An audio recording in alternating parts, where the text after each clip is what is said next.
purpose, and maybe we don't see their levies for 26, 27. I thought the purpose of this whole thing was to get them to drop their levies. Like, I find it completely unfair. I know. That they can levy this far above what we were maxed out at. I agree. I thought I about that too. found, that is so unfair. I get upset about it every time I think about it because now under new legislation, they don't have to drop their levies. So their levies will. That's not fair. So they're grandfathered in essentially, because. Kind of, I mean, it doesn't mean it's not gonna change in this legislature. I think they take away So- some of the, like, 718 would kinda go away from all the proposals from what I know. But, Why'd we spend so much time on it? well, that's part of it, but Some I think issues. they're all replaced by different structures and mechanisms, and we talked about it at ISAC a while, but, I think they switched the focus to, I mean, to some degree, I don't know if they're entirely different than 718, because they still go back to total dollars and there's caps on that. The difference is whether they're hard caps or soft caps, or whether new construction and new valuation is allowed to count at its full value, or whether that's capped in at the dollar amount, so. Well, when They they first vary. came out with 718, one of the reasons I heard for it was to get those counties that were above 350 down to 350. And that's why, part of the reason why this whole thing happened in the first place. Then you got Winnebago County 5. Yeah, and then that has not happened. Yeah. Actually, the rural basic is at 4. Yeah, but. And that's part of it is 375 is that. That's part of it, cause their levy, rates times their valuation still probably doesn't bring in as much as Probably not, but they're also smaller. Yeah, they are, but they're No. still spending. Yeah, so. well, I think we can be proud of where we are on that. The ground of rural supplemental of 27, We historically haven't raised that levy much anywhere. I No. mean, we are always maxed out in general, but most counties are, and we're anyway at that. Or above. So, or yeah, or above. I didn't even know anywhere above because I didn't think. Yeah, it they call them was- the dirty 30. I know, and I didn't think you were supposed to do that. You weren't. So why? Apparently there's some loophole that if some Exceptions or whatever. extreme circumstances happen, you can, and so, Yeah, but then you got like, I think Boone County is the lowest levy rate in the state, or one of the lowest, and they don't have anything on rural at all. They don't have a general supplemental levy, and they don't have anything on rural, but how much rural do they have? and their general basic isn't even maxed out. How big is, I don't even know how big Boone County is. Boone Got a County. story and, Yeah, I mean, it's, normal, yeah. Probably more average Hancock size than it is. it's not small like Humboldt, Right. Yeah, but wasn't somebody in here explaining that, Fairway was wanting a reduction, was it the assessor talk, or Fairway was wanting a reduction and, or where did I hear that, and then. well, that might have been from Boone County Supervisors down there. No, I didn't get that there, I've heard, but they got a new Daisy's building a plant or something there, so that's good, and that's gonna be outside, I think maybe outside the city limits. Oh, like a dollop of daisy, like company. Yeah, I know Sean and, Scott were telling me about that stuff. I don't know if I Like did. out in that industrial Yeah. park area. Yeah. Mhm. Anyway, so whoever, I guess what I took out of it is they had a lot of valuation for, Business. yeah, but I think Fairway was fighting theirs. But you can't use it all because it's capped. Well, they've been Unless so it's far. new, unless it's new, this Yeah. Daisy thing would be new. Yeah, And but they're, when the county's looking at valuation, that valuation growth cannot grow more than 3%, regardless. Everything I read says 3% plus new, that otherwise the Dallas County and they'd be screwed, they wouldn't be able to function. I think the new legislation, right, not now. Yeah, the right, new Oh, right, the the new, old. yeah, because I'm like, yeah, I don't think, Okay. So the old isn't read that way. I don't No, I think think it's so. the new that it is supposed to allow you to capture I don't know how Dallas County would do it. new. Yeah,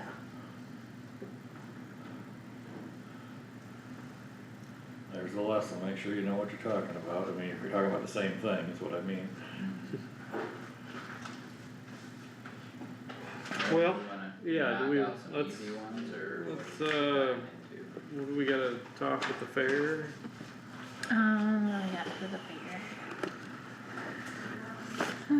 Did I put things in your book? Maybe, I got some that's printed out one for you. okay.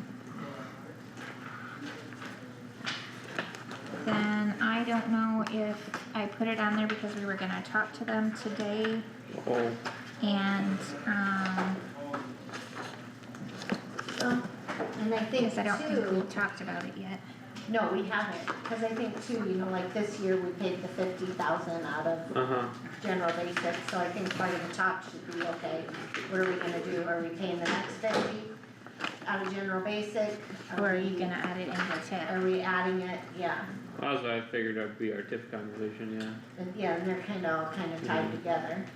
Well, we Okay. can do that later. Let's after come back the to TIF, that then. If we want to, okay. What is in the sheriff?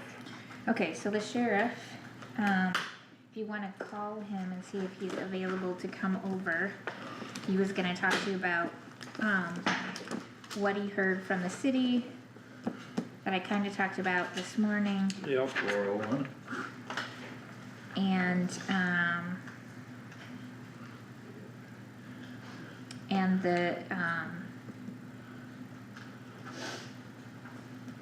And if I Right. can Increase on the Cover all that LEC in the budget. boardroom. in the- Tammy said you wanted to come over when we were gonna and then- talk about things. And I first needed to be Yep. updated. Did you update those? Okay, I did, but maybe I didn't. couple minutes. I just have a note on it. I'm pretty sure that I did, I'm just- or maybe I have them here, sorry. It'd help if I passed you the new ones out. Okay.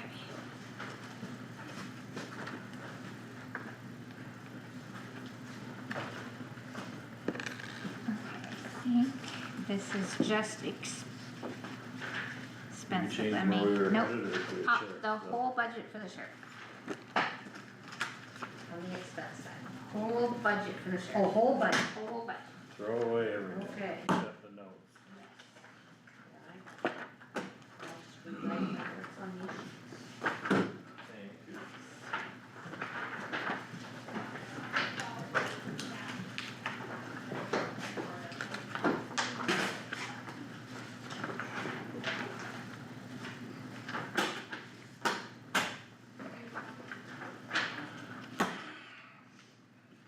Okay. Yeah, last time he had talked to you, he wasn't sure what, the city was gonna be doing for the LEC, if that was gonna be changing, and then the liaison position, so, and then he did change his amounts for deputies with longevity, Oh, for the one- for yeah, employees with longevity. yeah.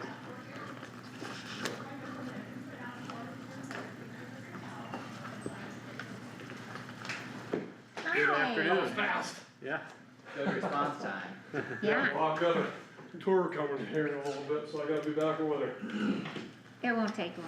yeah, Okay, so I did some checking on a couple of areas that we had questions about. I did send Tammy an updated copy of the LEC budget. Oh, let me find the page. Page bottom of page 2. I think so. Let me grab my copy out of here quick so I don't tell you wrong. Adult correctional. Bottom of page 2, we're still under the 38%, nothing has changed on that. And the budget they gave me this year was $471,689. if I did my math right, 38% is 179,242. As you can see in the past, we've always stayed under that. I think prior sheriffs and myself have budgeted a little cushion there just because of any potential overtime, but we can probably reduce that. It looks like we've stayed under consistently for the last 1, 2, 3 years. So I guess we can keep that right at that 242, or if you wanna round it up to 180, or whatever you guys decide you'd like to do. I put 180 in there. Okay, perfect. And that's what percent? 38% of the 38%. overall, law enforcement communications contract. So That 471, just for your knowledge, that 471,689 does not include the, how do I wanna say this, does not include the 911, what they budget for computers and all that kind of stuff, and what EMS provides in that. That's just the employees and, benefits and the cost for, between the city and the county.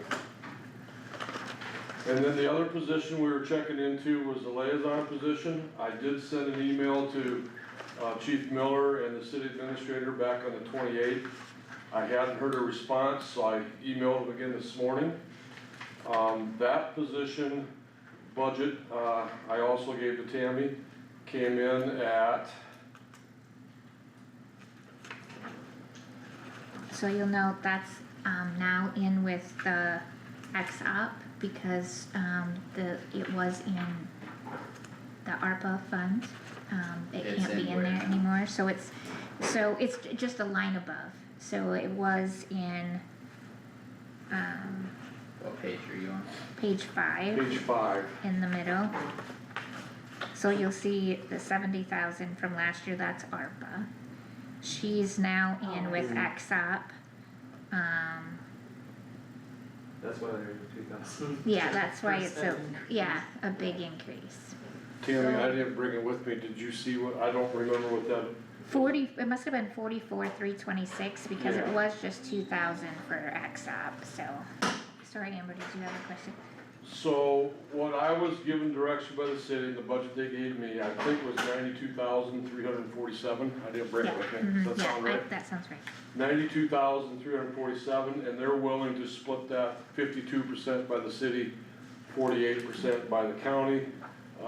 Mainly because the city police department houses that office, in their area. So the 52-48% is what they've offered, and it's considerably less than what we originally, the original grants was 70,000 apiece. Now it's down to the total budget is 92. So our share of the, 48% would be approximately 44,326. Now, did you round it to 45 or just leave it? I just left it. Okay. Actually, it says 46,320. That's with the That's because it 2,000 includes from the 2,000. X-op. That was in there already. What's for that, Exxon. That's the guy that comes and cleans at the sheriff's Okay. office. Alright, thank you. So Tammy, so I understand that correctly, we're just moving that line item up underneath Exxon. Yeah, it's with X-op. Right with it, okay. Yeah, they're I'm drawing together, it up to that. yeah. So my response back from the chief this morning is that, Jacob Jaden is gonna work on I don't know if we just want an agreement or a memorandum of understanding. Does this qualify for 28E? I don't know. think that's What do up we to have right now currently with the law enforcement center? Is it just a contract agreement or? It was, I could pull it by. contract, I don't remember if it was a 2080, but it was either a contract or a 2080, but it Do you want was me to go pull it? decades ago. Well, that's why I wanted to come over and I talk have to you it. guys, because, yeah, it was a long time ago. It would have expired a long time ago. I don't know that it expired, I thought it was ongoing, but I could pull what we have. You could pull what we have, but I don't think there's a current one, 'cause No, the we've one we had- have is I'm old, trying to remember, but Kyle, when we met with them a few years ago, and I don't remember. I don't think it had been active or current for 10+ years when we had talked about, and that's been a couple of years since we talked about it. I Yeah, remember I sat in on a little bit of that too. It's it's been definitely in place for a 2+ long years. time, I just don't know when it expired, or if it expired, or what the current status of it is. I'm pretty sure we have nothing on the books officially that's active. And I have not talked to Jacob Jaden, but, Chief Miller told me that he did agree that we need to have something in writing for this liaison, position, whether it just is a simple. What do you feel about that split? He was the one that suggested it. 52-48. What do you feel about Oh, that what do I split? feel? I think it's pretty consistently been 50-50. That's what she does for the county and the city, Yeah. as far as calls for service. It could probably lean a little further our way, just because she helps out a lot on the, orders or issues that we have out at the hospital when we have committals. She'll follow up on that kind of stuff, which the city doesn't do, only the county does. But I think it's fair. I think the reason they agreed on that little higher is because it is housed there and in their office space and that kind of stuff, that she's considered an employee of the city of Algonah. That's what I was just gonna ask you, Yes. who's the employer of record? She's considered a city of the Algonah employee. So our portion, are we paying to the city, or? Well, how that's is what we that need to going? determine as a board, how we, do That's we what want. we've been doing in the past, even with Yes. the $70,000, it goes to the city. So then my question is that wage included in our FICA and our IPERS? Or is that paid over there? Should be in theirs. Cause then, cause my FICA doesn't come out, so that's why I'm wondering if it's figured in there or not. I don't remember if I added Let's it see in if I there. brought it. I think it might be, Tammy. Yeah, I might have added in there. Let me- According to the budget they sent me, it's wages, FICA, IPERS, insurance, workman's comp, unemployment, clothing That allowance. total should have everything. So we're built into it. paying We should- 48%. So that- We're paying 48%. That's what I'm wondering. Yeah, so For that papers 40, and that all that. 44,326 should already have that figured in, we shouldn't have to figure FICA, IFRS, all that on our side. It Correct. should be one payment to them, whether it's monthly, quarterly, annually, whatever, it should be one lump sum. That's what I wanted to talk, that's why I asked Tammy to call me to come over, cause I didn't know if you guys wanted to set up in monthly, quarterly, if you want an agreement, if it requires a 28E, I don't know. That'd be a We, better question. what we had before is a lease. It's from 2012, and everything is spelled out in the lease, Yeah. so, So it would've been This is 10 for this years. employee, this liaison? Is that when, No, this is for the LAC. LAC. yeah, is that when the PD moved over there? I'm Mhm. assuming it was. Yeah, cause I was gonna ask that too, and I haven't flipped into the 2012. revenue to ask, do they still pay that rent or lease, or, I think so. Mhm. yeah, Yeah. okay. Yeah, they, Yep. cause they pay the consumables, here, I brought that budget, or that Yeah, we bill it for file that. too. So they get billed for consumables, utilities, garbage, insurance, custodian wages, benefits, fire alarm, the lease and rent for police department space. So like, that's 2021. Does that go into the sheriff's office budget? The LC, the revenue, I don't believe so, I've never seen it. or does that go? I don't know The where, money probably goes to the Yeah, it auditor's wouldn't come to office, you, but it would then go they- to the treasurer's office, but. Okay, no, it goes into it does go into your budget, but you just probably don't see it because they send out the bill or Yeah, whatever. and it comes it's back paid right to us and goes in the treasurer's, goes to the treasurer's office. Did that lease have an expiration, or is it still valid, or? Let me look, I don't think it had an expiration. I don't think it did either, but let me see.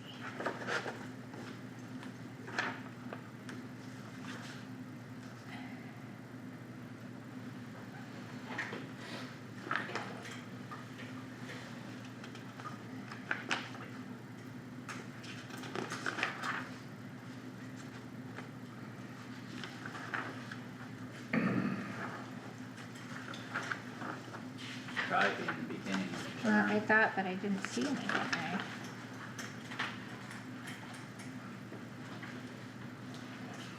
Oh, ending June 30th, 2042. Oh, Oh, So we're good. no wonder. Sounds sounds like they went with a 30-year then, Yeah. looks like. 2042, so we got Okay. plenty of time. Mhm. My turn back So- up, I think. Yeah, mine too. So I guess I would ask you as a board, how you wanna proceed, if we wanna ask them to just do a contract or some kind of an agreement, or if it needs to be a 28E, or, Do we have We any, just did a 2080 with, but I don't think a 28 We did would 2080 be, with Winnebago and Hancock for sharing right? mental health advocates, but, that's in between counties, I yeah, I don't, guess. Well, Well- chapter 2080 isn't intergovernmental. Yeah, yeah. So, I mean, county, city would yeah, that's probably what. fall into that. We should, I would say we should ask Todd what we should have for a structure for that. I would assume the city is asking their city attorney what, I mean, I would think so. all I told him this morning is, and I'm not making light of it, cause we're all busy, is that he hasn't had time to get to it yet. So that's why we haven't heard anything back yet. Is their attorney still Paul I believe so, Stelter? I believe it is, yeah.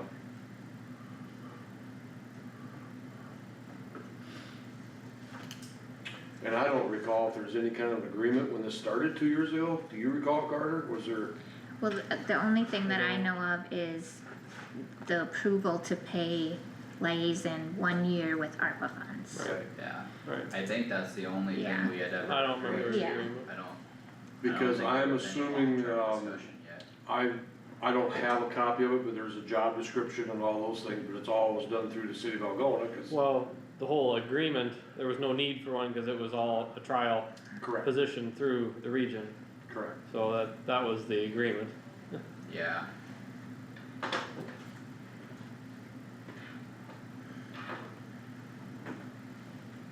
So I'll proceed on however you suggest, if you want me to forward this to Todd and see his opinion, or if you guys want to, or, So, I'm sorry, the FICA does include the liaison, so am I supposed to take FICAs and, FICAs? Fikers.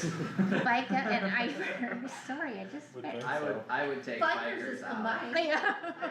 I get it. Get it all done at once. So I Yeah. can take that out of there then? For that position, yeah. Okay. I just, unless I'm doing something wrong, I wonder, Tammy, if you didn't go back and change some of these, cause, I did, okay, I'm not. convinced. because when I add those up, it comes out, the 7.65% comes out exactly. Were you doing a 46? Yeah, instead of here, 44? no, this one I did, I was doing something wrong here, I didn't realize that the jail administrator was separated out, I added them together.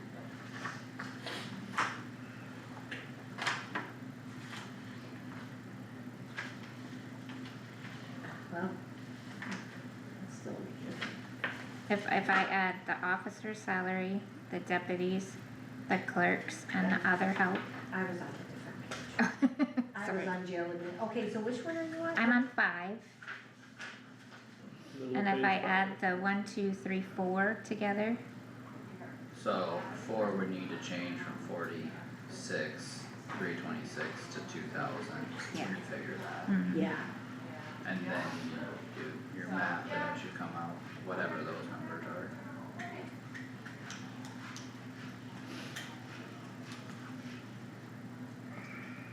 now does it come out, Amber? no, I don't think so. You'll have to change your sheets. All of them would, well, at least that one would be reviewed. Just that, Okay, top plus 2,000.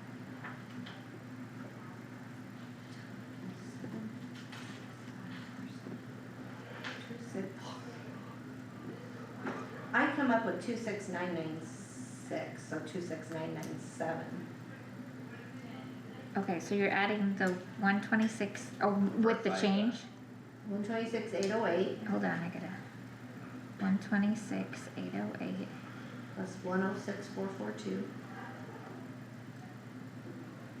then plus 117,643. And plus 2,000. yeah, so my figures has the Yeah, 46. yeah, but, yeah, Times 7.65%. 26,996. 997.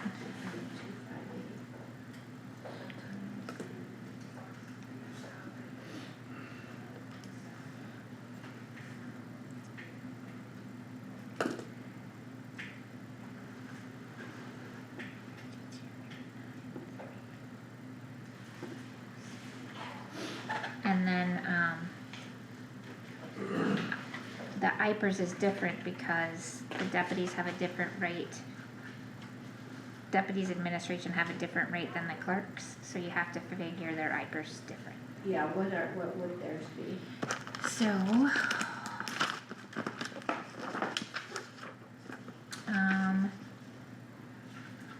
so 12.085% for deputies and sheriff, and 9.44% for clerks, and the 2,000.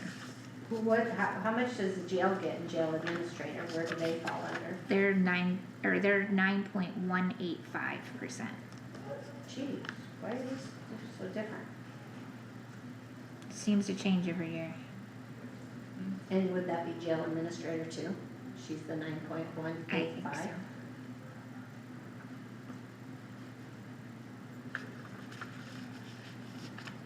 I would just double check those numbers, cause like I didn't come up with the FICA on the jail administrator and the jailers. I didn't do idlers, but I didn't come out with.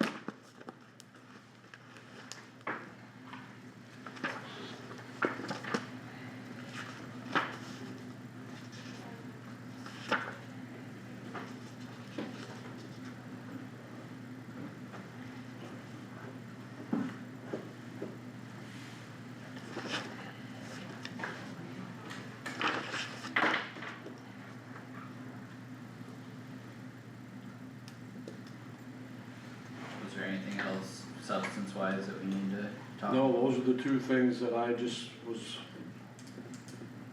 I didn't know how to proceed on whether or not we want some kind of written agreement or wait for see what the city of Algona comes up with and go from there, or. Yeah, that's fine. Well, it's kind of their gig almost, Yeah. isn't it? I think so, And we since just she's gotta employed. agree to it, yeah. And that's what my email sent to them, was that I would like them to present something to us for you to approve. And they're the ones that came up with the 52-48 split, which I think is fair because it's probably more than 50-50, but Okay. especially since she does a lot of follow-up for us on the court order committals. Sure. That's all I have, unless you guys have other questions. I'll just kinda monitor that and see if they get back to me with something, and hopefully sooner than later.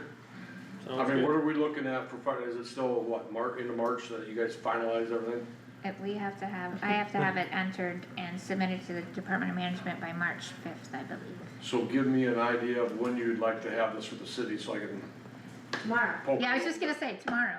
Well, that's what I said today, and I was told that it wouldn't be tomorrow, today or tomorrow, so. Like, Well, Friday will be if I fine. haven't heard by next week, get back after it, yeah, Yeah, by the first of next week? Yeah, Yeah. I would. Okay, please. I will do that. Thank you. I'll maybe start, I've been copying you on those emails, I'll add you to it, Carter, so you kinda have an idea what my responses are. Nope, sounds good. Okay, Thanks, thank you. Roger. Thanks, Roger. Okay, yeah, Amber, those are the numbers that Roger gave me, so I did not update those. Okay, Good. well, that So I covered, will get those fixed. covered sheriff and mental health. Do you wanna take a look at civil defense quick? I Or got, was Krista gonna come in for that? no, she's got jury duty. All day? I don't know, I just know she's not Can I here. ask a question still about the sheriff's revenue? I had a question about that whole lease thing. Oh.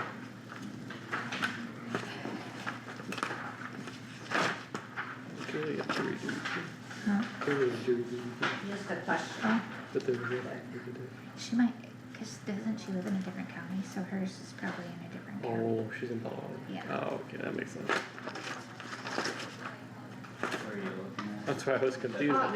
Yeah, no, I'm pretty sure she lives in a different county. The utilities, Yeah, I've been to her, Okay, I've been to her little that we farm. budget 16,000, but we only get like 4,000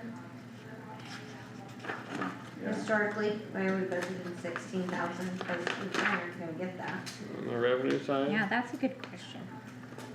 And Oh, then, utilities? yeah, and then like the Mm-hmm. facility rent, does that line item include more than just the rent? Because wouldn't it just be a set amount? Well, let's see what the contract says. And I thought you said something a little bit different, that it includes blah, blah, blah, blah, blah, I don't Yeah. remember. But it seems like it wasn't like an even number, and it was different all those years, so I'm just trying to figure out why it was different. Okay, so let's see, it's rent. not substantially different, it's Tenant just agrees odd to pay numbers.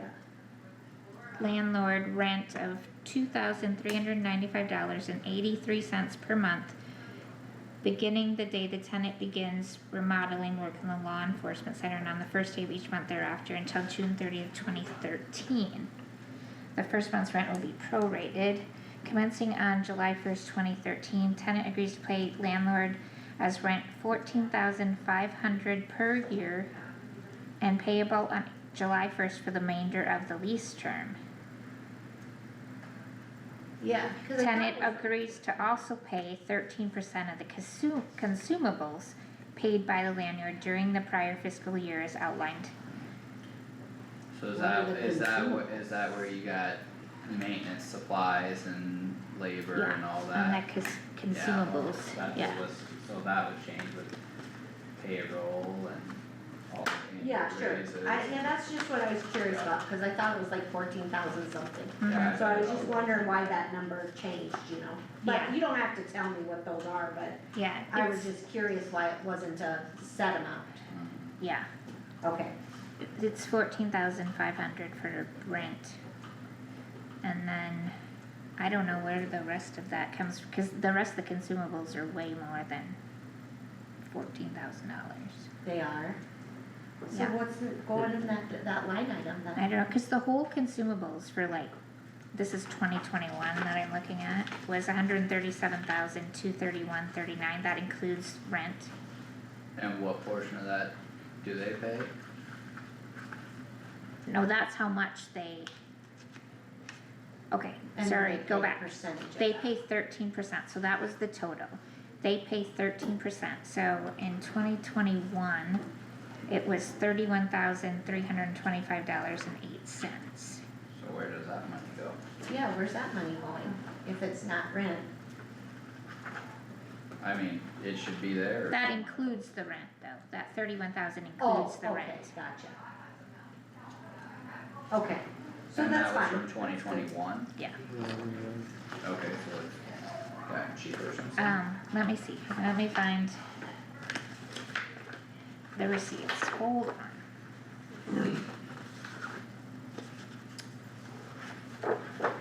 So 28,100 is what we received. Oh no, that's old.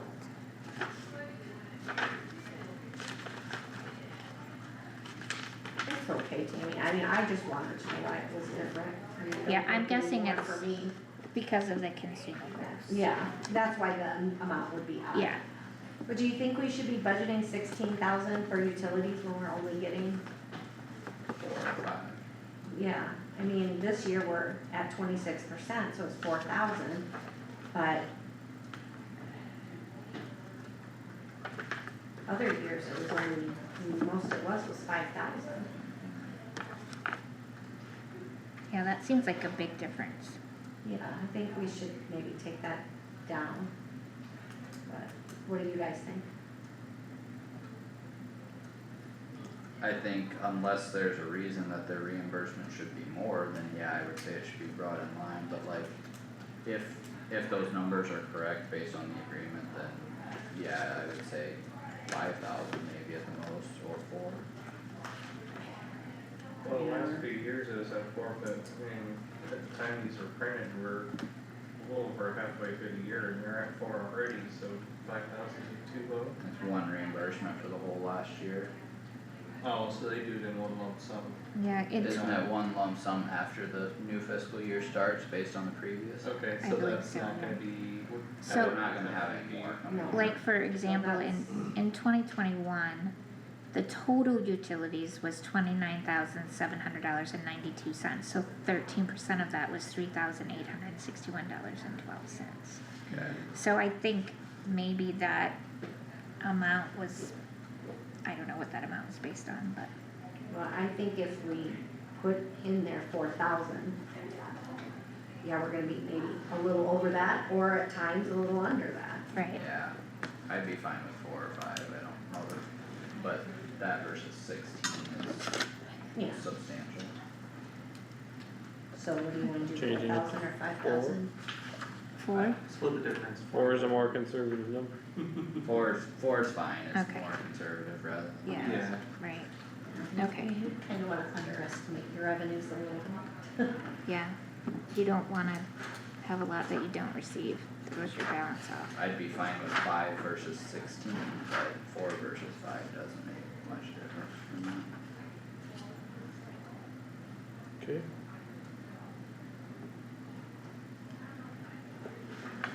Okay? So I will make those changes, alright, what next? Next. Well, that was sheriff and mental health, so, yeah, oh, we were gonna look at civil defense?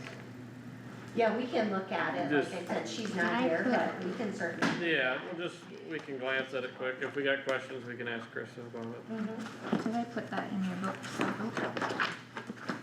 Yep. Okay. Good deal. Which one? Two, what is it?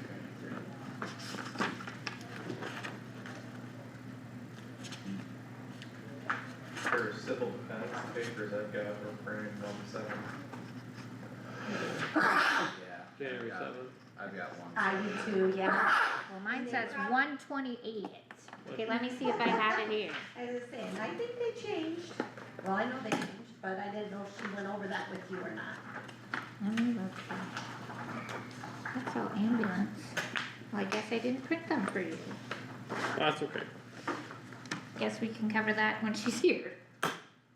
Yeah, Okay. I mean, I kinda told you Well, what the gist of it was, but yeah, we yeah, can go over that. Okay, I'll make a note to print them for you guys. Let's knock out self-insurance and then we'll have our TIF conversation. If that works for everybody? Those are both gonna be simple and quick. Yep, right? we'll just knock them right out. Yeah, it should take about 15 10, 15, minutes, oh yeah, yeah. 20 if we're slow. Okay, which one are we going to first? Yeah, I'm sorry, where are Let's, we going? let's do self-insurance so we can finish where we're at, dollars wise on our regular budget stuff and then we'll go to our TIF So conversation. I don't think I've changed anything on self-insurance, right?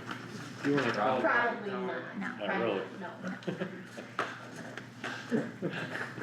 I called? Self-insurance, correct? Yep. Yep. I gotta finish writing my notes. Hey Doug, it's Howard again, we're gonna talk about self-insurance. Okay, thank you.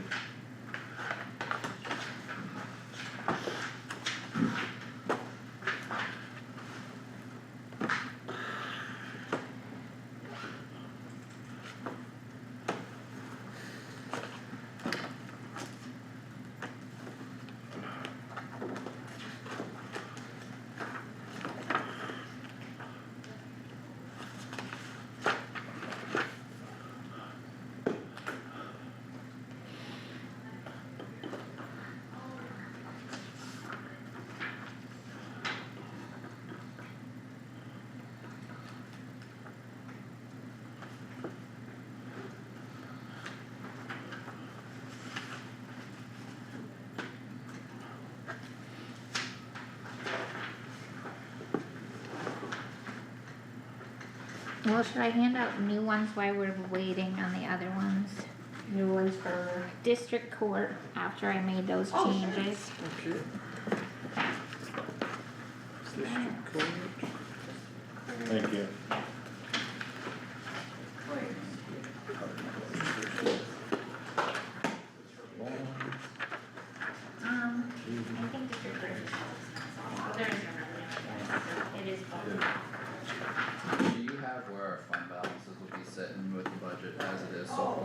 I had it earlier that I put in there, but I haven't done it in the last week, so. Okay, I would say should probably. after we think we're good with our expenses to do it, because Yeah. otherwise it's gonna be. Yeah. Almost wonder if we need that for our TIF discussion. All Well, fund maybe balance. that one, but Yeah, we just kind of know it in. okay.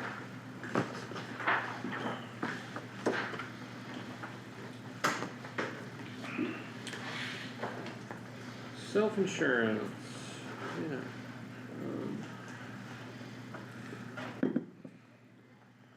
Trying to think where we left off. Well, I guess we had our conversation with Michelle last week and what are some things the board needs to decide for health insurance, or self-insurance today? Well, I'll begin providing some information here. I Thank you, hope Dick. that I have enough of these printed out Thank for you. everyone. If you don't, I can share with Carter. I thought I copied something, and I do that. Okay. So this is just a balance sheet that I keep monthly and showing this fiscal year. To begin, on the left side, the upper left-hand corner, you can see in July 1, we had an auditor's beginning balance of $2,484,824.72. And through January, well, let's say through December, we have an ending auditor's balance December of $2,317,409. That balances with the auditor's office and the treasurer's office. My balance for January has not been confirmed with the auditor and the treasurer, I assume, and I might even have emails in there today with reports that I need to balance, but we're at 2 million somewhere approximately at the end of January, $2,228,591.95.91. So we are losing money there, and hopefully today I did receive a bill and it was substantially lower. We will make a payment to Wellmark for last month's activity of $220,051.28. So That's good news. We Instead will- of which column, that would be Claims. Wellmark invoice? Yeah, the- Wellmark invoice would have 220,000. That's a total. So we will end up with a revenue greater than 230,000 and invoice and expenditure less than 225. So we're gonna, have about $10,000 more revenue than what we had expenditures for. That's for February. So, so having said that, that's what the fund has done this year. I have a sheet that kind of shows some history of the fund throughout the last 15, well, it's going on 20 years now. Ooh, I need a bigger desk. Or we need to start condensing some rows. And I'll go over this to show a few things here.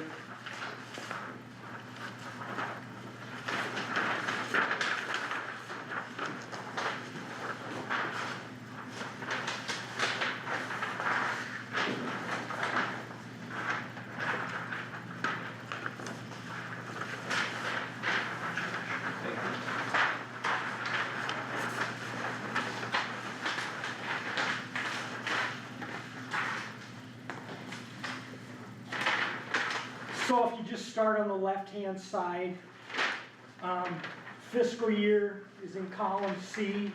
Column D is just increases in contributions over the years. We started in fiscal year 7 and we're running through 25, 26 right now with this printout. You can see what Wellmark suggested as a contribution for a single and a family, what the estimated maximum liability would be per single and per family, expected total claims, the expected maximum liability, the estimated administrative fees. That was started, I kind of started that in 2014, 2015, the fiscal year 2015. So the suggested rates as far as a total cost, again, started in 15, and the max liability to the fund. So you can see where that has grown from 14, 15 to present, how it has grown. Now, you do keep in mind that we did change stop loss and deductibles, and that is some of the reasons that you see some of the differences in your administrative fees and your suggested rates as far as decreasing in costs. If you see, for example, from fiscal year 24 to 25, the estimated administrative fees went from 1.4 million down to 934. I believe that same year we increased to 75,000 from a 35,000 to a 75,000, and that's one of the reasons those decreased that way. So is it naive to ask why would increasing the stop loss have anything to do with the administrative fees? Is that a stupid question? If it is, move on and don't spend a lot of time. Well, you're paying for the stop loss, Right. the reinsurance, and if you increase your reinsurance, you are taking on more risk underneath the stop loss figure, but you're paying for whatever is above 75,000. So on one case, if it's 35,000, anything that's over 35,000, the insurance company's gonna pay. Right, understand that, If you all of a sudden move it to 75, you take on the risk I understand between that. that. So why would it? So the reinsurance would be less because they're gonna have less money. So why would our administrative fees go up? They're going down, they went down.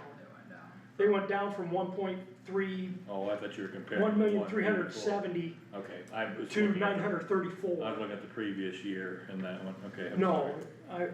That's my meant that. fault. Sorry, No, so. this is a dumb question. The revenue, then that green section talks about what was actually collected and contributed to the fund, and you can see where our single and our family, the total contributions, some of the interests that we have received, and those total revenue figures throughout the years. And then expenditures. Expenditures, we use the estimated health cost insurance for budgeting purposes along with the administrative fees.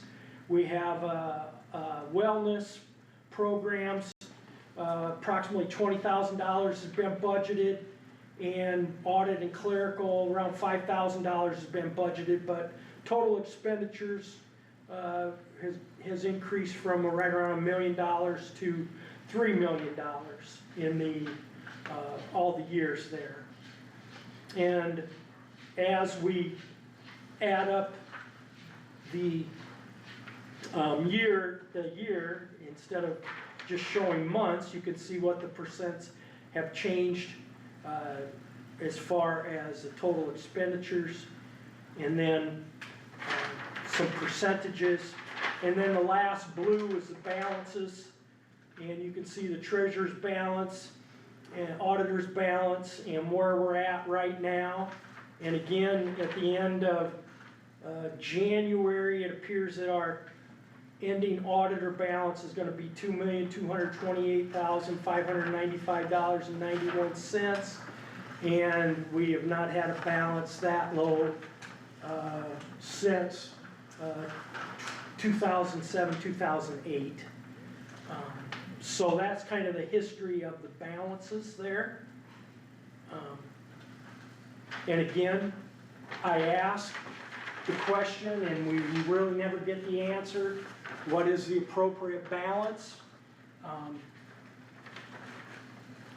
And I always look at what our maximum liability is and making sure, I'd like to make sure that we have 2 years worth of balance if we would have 2 years of maximum liability to the fund to take care of. We've never encountered it, but we have spent over what Wellmark estimates. What is our max liability? For this year? The 3463. Is that, I was looking for that number. On a yellow or. $3,448,453 would be M. the Oh, yeah. the maximum. Oh, there we go, okay. AT, Yep, row 276 and column AT. So with our claims so far for this year being just over 1.9 million versus their expected claims, where was that at?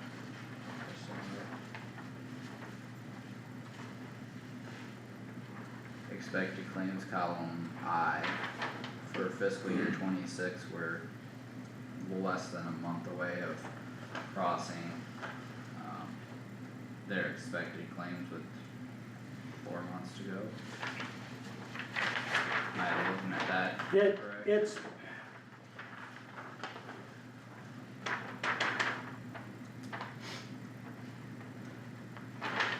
I can't confidently say how that works, Kyle. Okay, Because that graph that Michelle had last week, it would be in tab 4 of the binder. And there's so much reduction, and I'm not sure exactly what expected claims they're talking about there, whether that's the allowed amount, the covered charges, even after that allowed amount, how much Kossuth County exactly pays.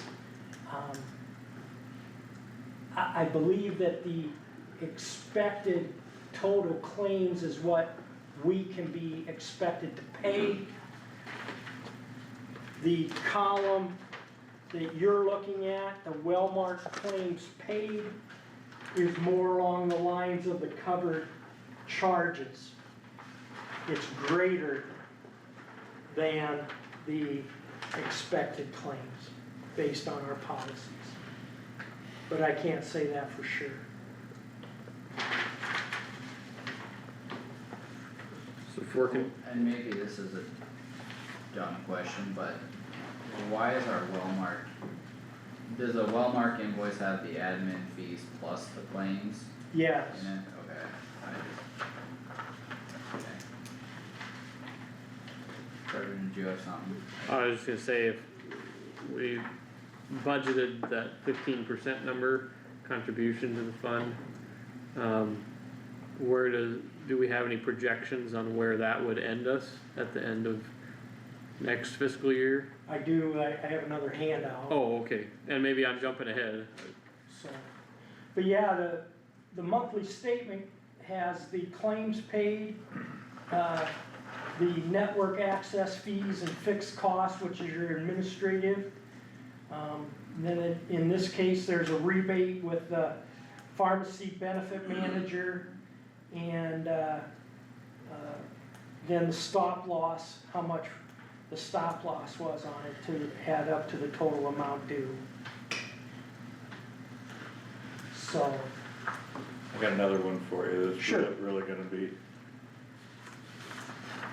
I suppose it's gonna be the 25, so you, at AT number, when you said 3,488, 453, total expenditures, that would be maximum liability. well, when you look at maximum liability under M, it's the 3,463 instead of the 3,4, is that the 25,000, the audit and clerical and wellness programs, or am I imagining the difference, or?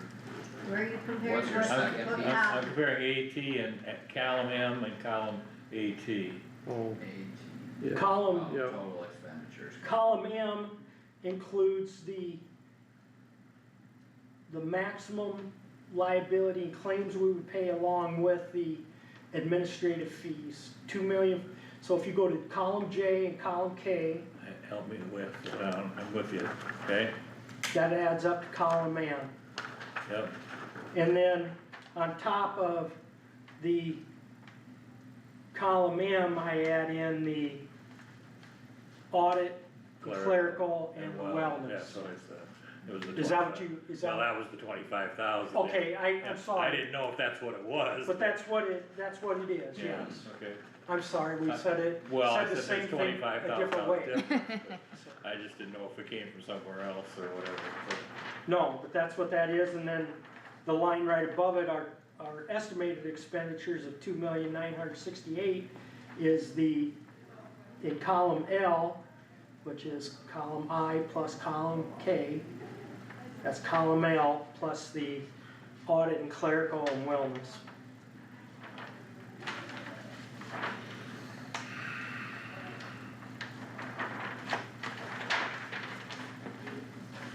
So, I'm trying to do a couple of things.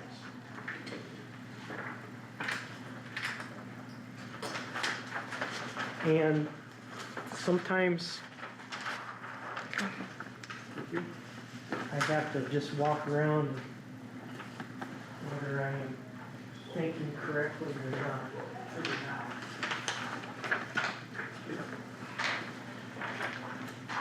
So,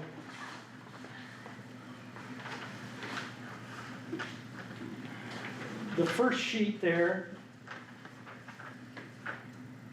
the first thing I try to do is figure out an ending balance for this fiscal year. So we began our year with a balance of $2,484,824.72. We had our estimated expenditures, which we just talked about, of $2,968,595. That's what we budgeted. We know that there's a maximum liability of the fund of $3,488,453, $3,488,453. And we have our estimated revenue of $2,228,595.91. The ending, I said that wrong. The ending balance in January 2026, this has not been confirmed, is the $2,228,595.91. That is the 7th month of fiscal year 2026. So if we projected that out, the gain or the loss through January of 2026 was a negative $256,228.81. If we projected that out, getting ahead of myself, let's go back, line 9. If we just use our budget, the estimated ending balance of our budget would be $2,399,929.72. If we use the maximum liability to the fund, our ending balance, and I call this ending balance 2, would be $1,880,071.72.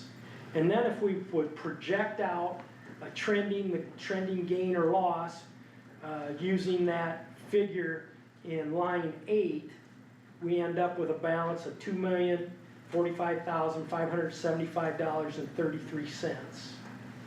What we did for revenue in 2026 was a contribution to the health fund for single was $975 per month. The family contribution was $2,350 per month. Single policies, we had 43, and family policies, we had 180, or we had 83, giving us total contracts of 126. Now, we've looked at 2 separate policies. On the left is what I call the traditional insurance, which is what we have currently. And on the right column, there's a high deductible health insurance plan.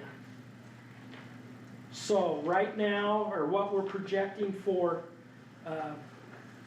fiscal year 2027, July 1 of 26, excuse me, we're gonna have 46 policies of single, 83 policies of family.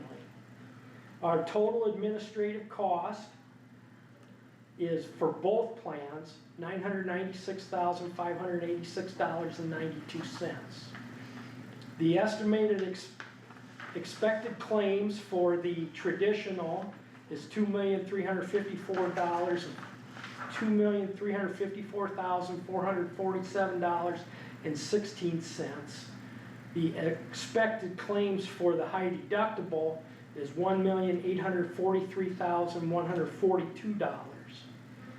The maximum claims, the maximum liability of the fund for our traditional is $2,943,074.16. For high deductible, the maximum claims are estimated to be $2,303,928. The clerical expenses are the same, $5,000, wellness expenditures, $20,000. So the suggested single contribution for the traditional insurance, single contribution is $1,101.59. For the high deductible plan, it's $933.51. The estimated, or the suggested family contribution is $2,753.98 for traditional. For high deductible, it's $2,333,77. The maximum liability for the single policies would figure out to be $1,295.09. For the high deductible, $1,084.98. And then the maximum liability for family is estimated at $3,237.73. And for the high deductible, $2,712.46. If you turn to page 2, the total estimated expenditures, the fiscal year 2027 expected expenditures for the traditional insurance is equal to $3,376,034.08. If everyone was on the high deductible plan, the estimated expenditures would be $2,864,728.92. And the expected maximum liability would be for traditional $3,964,661.08, and for the high deductible, $3,325,514.92. Now, we've already kind of went through some of this stuff as far as estimating revenue. What we've done in the past is we see what our current contribution does and what effect to the fund. Then we adjust the contributions, which is using 15% in this case to get the $1,121.25 for the single and the $2,702.50.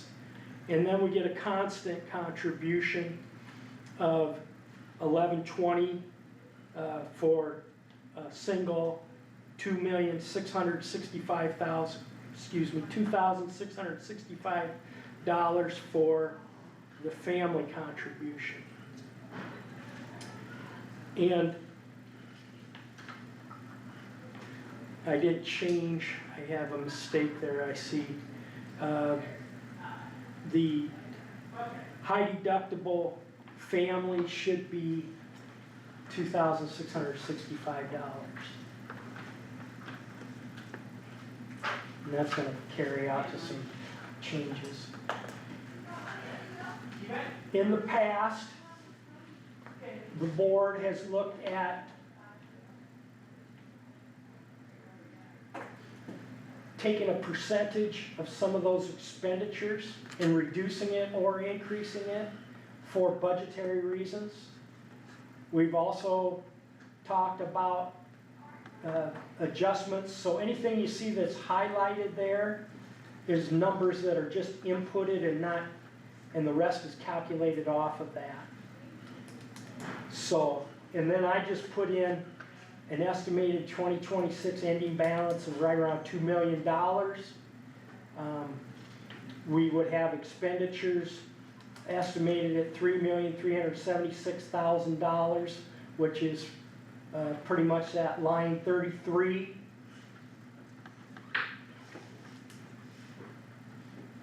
And I gotta change the high deductible there too.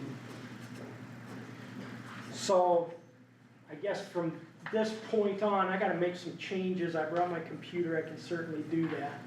If you go to page 3, let's just talk about traditional insurance. So you can see, if you read that column B, this is estimating the ending fiscal year 2027 balances using the budgeted ending balance. And Using the budgeted or estimated? Estimated would be less of an ending balance, right? well, I have 3 situations. Okay. I got the budgeted ending balance, the maximum liability ending balance, and our trending balance, what I call the trending balance based on what it is. So the next 3 pages is going through that. And I'm talking about the revenue. These are 3 separate situations based on the revenue. So we have a estimated budgeted ending balance of $2,399,929.72.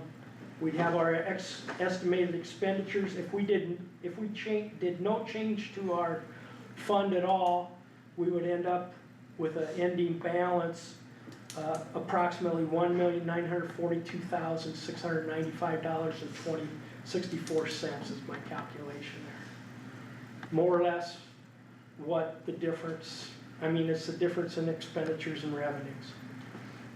If we adjust our revenues with the 15%, which is what the board chose for a number, we end up with an estimated ending balance of $2,374,515.64. And if you choose from page 2, this would be the line 44 and line 45, which the board has indicated, we would end up where we're projected to have a balance of $2,336,474.64. That's if we end the year with the budget that we had estimated with our budgeted expenditures, budgeted revenue. The next one is maximum liability, it goes through the same thing, and it goes through the same contributions. Using, it would be line 72, 73, 74, 75.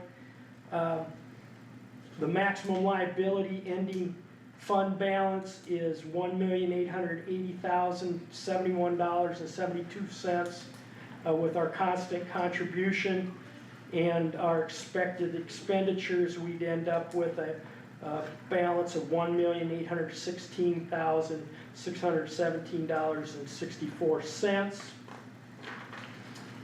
And then looking at it with our trending balance, and again, I'm gonna look at line 85, 86, 87. With our trending balance, our expenditures, and our constant contributed revenue, I would estimate that our balance is gonna be, with that, $1,982,121.25.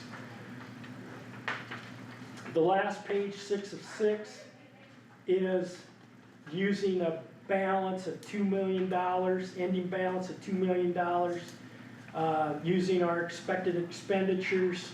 This is all in column D. And our constant contributive revenue, we would end up with a balance of $1,936,545.92. And if we had maximum liability for expenses and our contributions, we will end up with $1,347,918.92. And I do have to change some things in order to look at that high deductible health plan. I've also been trying to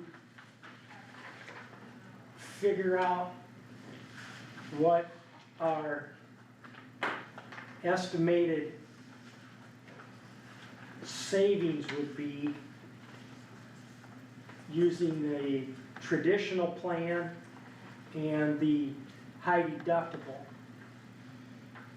And I just threw in some numbers using what Michelle provided. And expected claims, expected total cost, if we would use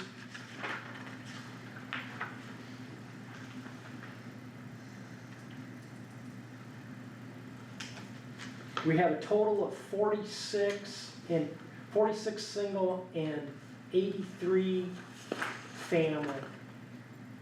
If 2 of the singles and 10 of the families would switch to the high deductible health plan, and I gotta do some more figuring, the fund would save $54,459.12.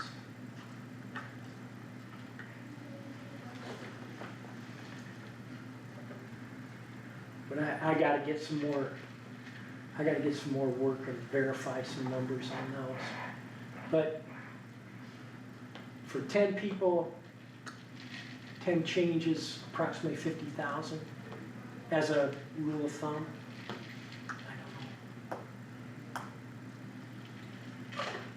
That, And that does not include any kind of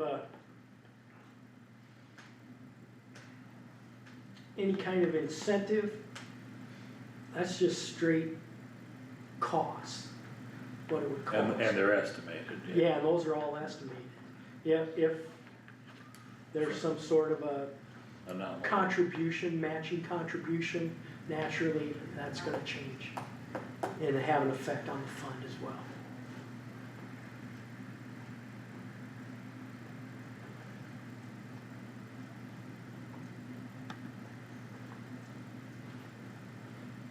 And I did ask for, do you remember exactly what it was, Josh, what you requested? I got it here. 153,000 and then 15,000. or 1,500, sorry, 1,500, 3,000 and 2,000 for And I've not received anything on that. And questions, the emails, Howard, did that, as far as that aggregate of deductibles, those questions, did that answer your questions from last week? I'm blank, I'm sorry. Oh, last week you were asking about deductibles and, Oh, the yeah, the okay. 3,400 and the Yeah. 68, and was that kind of what you were? I must have missed it totally. Okay. I asked Michelle those questions, she replied back to I believe it was to every. Yeah, it was, Yeah. I got it. Yeah. it made That- sense. That So- made sense. But It's it kind of like aggregates, it's- so if one person would reach $3,400 in a family, Oh, yeah, I saw that. And she listed all the possibilities. Yeah. 5 people, I saw that. yes, Yeah, but I saw that. it aggregates that way. I did think one person had to reach it at least, the total at least, and that's not what she said back. No. She said it was aggregate. If you have enough family members and enough, No matter what their total is, if it totals up to that 60, 68 or whatever yeah, whatever you cite. the maximum deductible. I did see that, I'm sorry, I didn't understand. I looked through it extensively.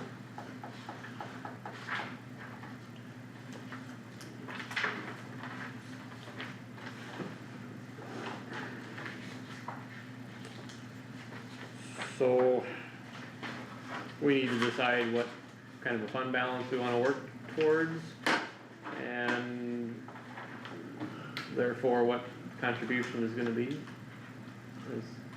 And where the contribution comes from and what plan we're gonna offer. Right, I did just a little bit of figuring, can't guarantee it's right, but like, it's like, but this is. What's what your I idea?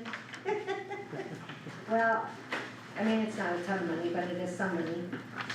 If we had the singles pay $100 towards their premium, that'd be $51,600. If we raised the family,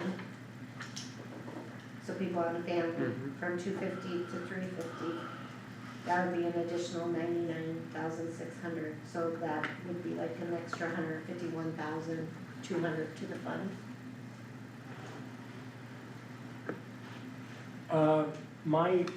The contributions that I was figuring, so you're saying additional to what? Yeah, I was just adding what it might add to the fund if we changed what the employees contributed. Your contribution. Would you was the reduce, would you keep the county contribution the same then? I don't know, I was just looking at the Okay. ending fund balance, I was just thinking, okay, how could we get that fund balance higher? If we kept, I guess, we'd have to change our contribution on the if other we end. changed our contribution on the other side, it would only be 151,000 to the fund, but if we left it the same, would it be double that? No, it would, if you adjust the county's contribution to offset, it would be the same total. If you added it to it, it would make a difference to the fund. Otherwise, if you offset, you're gonna be a zero sum gain. So with the family contribution,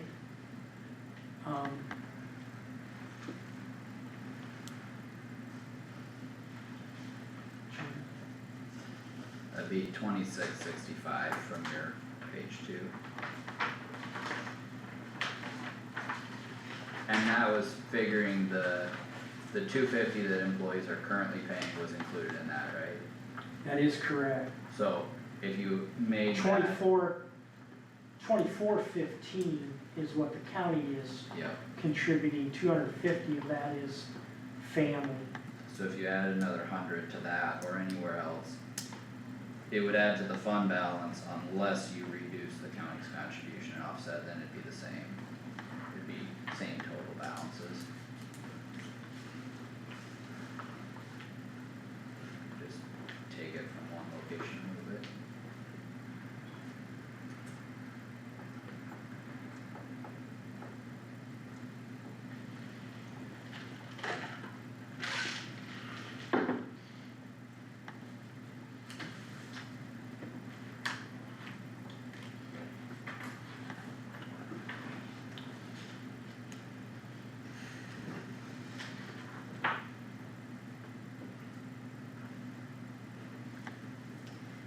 look at ways to get that fund balance up a little bit.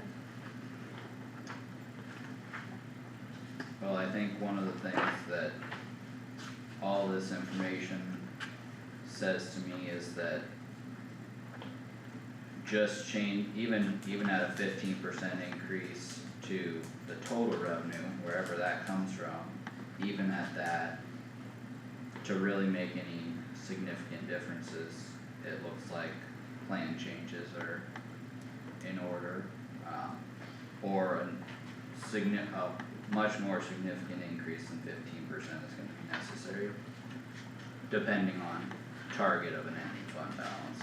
I don't think we can meet in the middle. Somewhere on the way through here, I can't point out to which page it was, but I kinda came to that conclusion too, the 15% we were talking about going up for insurance wasn't gonna be enough to move the fund balance much. I can't point to which page I saw that on, but as you were going through it, I came to that conclusion too. I would say probably page 5, using the trends. Now, the one caveat to that is, I don't know if we have a longer term or even in the last like 5-year history of the month over month trends. Is the end of the year, beginning of the new year typically worse than others? Is this the time of the year where our expenses are just hitting, or does it vary year to year? I don't know that answer off the top of my head, but as far as a trend analysis, if that's something we could maybe look at, but otherwise, yeah, I mean, I was kind of gathering that from all the numbers, but page 2 and 5 in particular, but I don't know if we can try to meet in the middle on it's gonna take a serious change.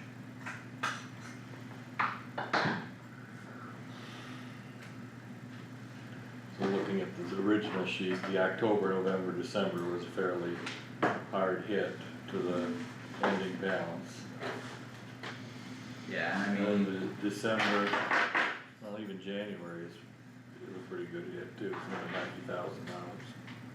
yeah, I mean, but even if you look at the year over year, the paper that stretches for miles, fiscal year 24, we had a hit of almost $650,000, so, but then the 2 years before that, or 3 years before that, we had a positive of $470,000. That's There, my guess is this is gonna be random. and it, I could see with a month to month, there could be a pattern, but when you look at year to year, yeah, there's no reason for there to be a pattern there. right.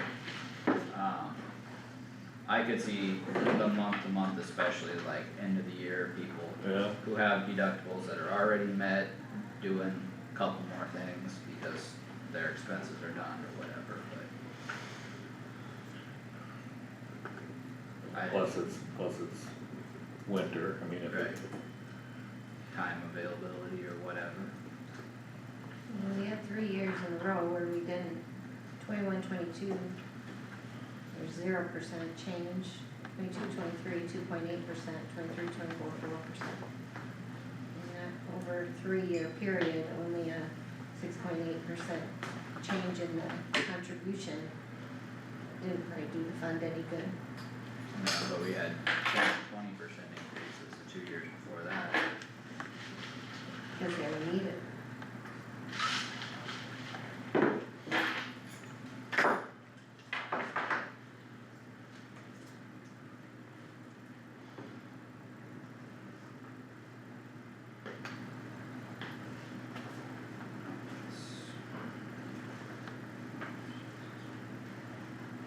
I'll figure out our average percent change.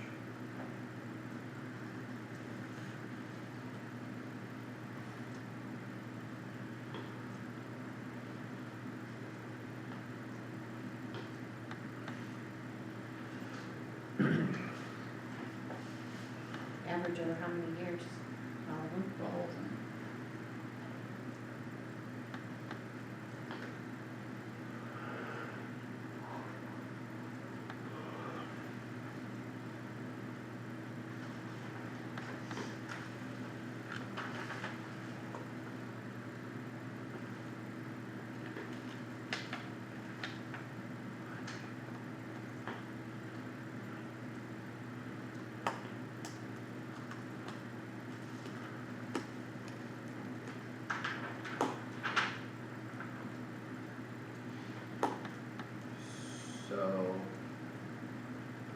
over the 18 percentage increases that we have there, our average is 3.544.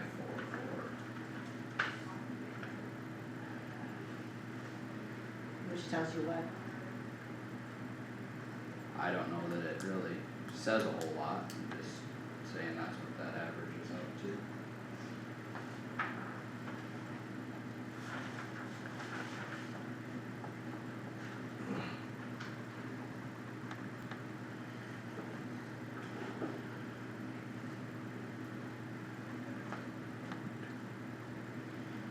So you can see this is 21, 22. Is it alright if I shut off both lights? Yeah, please. I'm gonna try to see that. I can't see it, I Just spin a little more. well, it helps if both lights are on.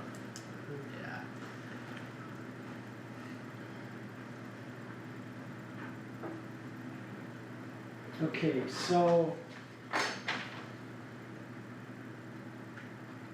Line 217 of this sheet.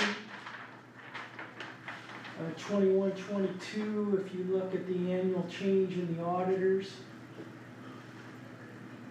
All those in red were changes. In fact, the December paid in January was 113,000 in the red. For the year? That was just for the For month. the month, okay. That, I think, was the question, So you're gonna, whether there's any kind of a significant change after December. Yeah. well, So if it- 22, 23, here's what happened. We started out okay. The last few months, we ended up in the red. For 23, 24, every month was in the red. Yeah, And 24, 25, once we started going in the red, we stayed in the red. And so, to make, I guess to answer that question, over the past 3 or 4 years, we have not necessarily seems like the first months of the year are black and then it goes red, correct. except for that year where they're all red. Right. And I mean, nobody here needs anybody to say it, but it's all, I mean, if you could see a trend, there's a trend, but they're all projections, because one person could change it. Yeah, One, one accident, one illness, whatever. Right. it's the high cost claimants that cost the plan.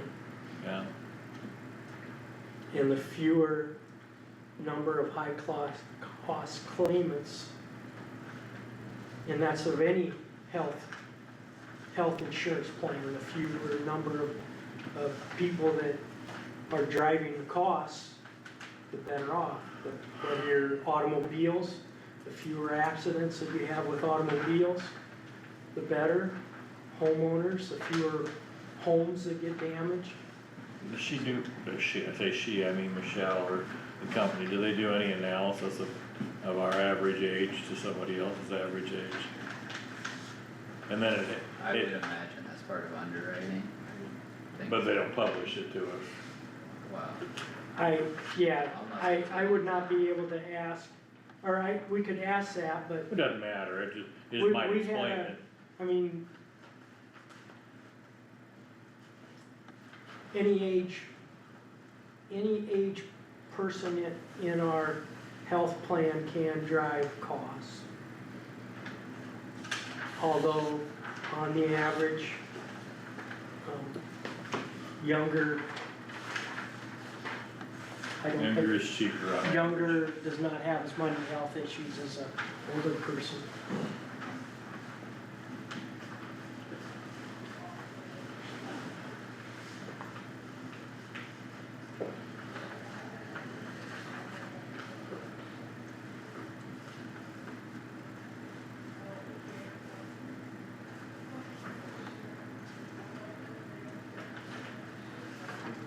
Recommendation?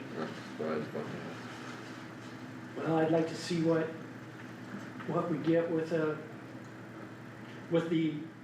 higher deductible and, higher out of pocket. And then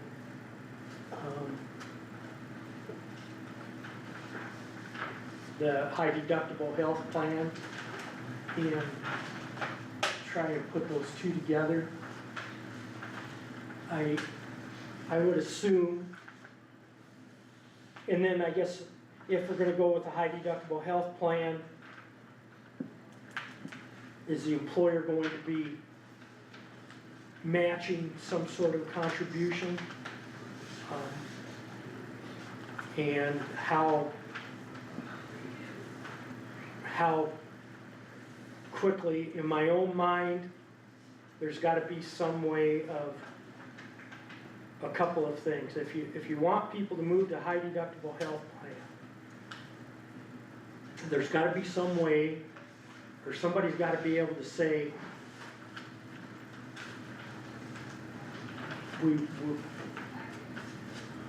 you wanna save, get your deductible accumulated in a certain amount of time. What is that time? And would we like to look at something where if there is some sort of a tragic event, perhaps loaning an employee the deductible so that they can get that paid. I mean, there's other insurance that a person can pay to buy in case that happens, and I have no idea how much it would cost. But maybe we would think about doing that. There was a time where we had, I think it was a $250 deductible, and we raised our deductible to $500, and the fund reimbursed employees back to that $250 deductible. There are methods that can be taken, however, that takes work, somebody's gonna have to do it. And we've talked about some issues with that before. But that is certainly something as well, and if you would want to raise the deductible, and if people go over half of that deductible, reimburse it back to them, that worked. That was a successful situation. The office manager of the secondary road department and human resource person, then after the office manager retired, the human resource person took over on that one. But that would be a method to bring down costs.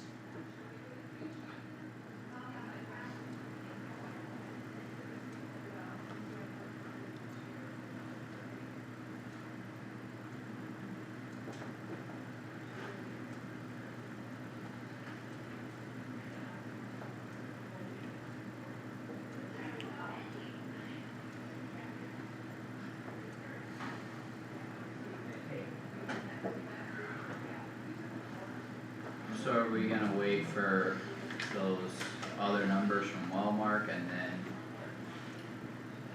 see what we can look at for numbers of possible options and scenarios, or are we looking for scenarios right now, what people are comfortable with or thinking, or?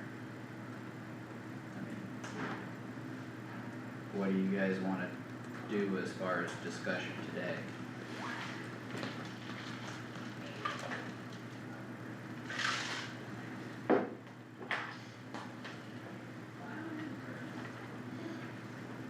Are we gonna offer a high deductible plan or not? Is that a,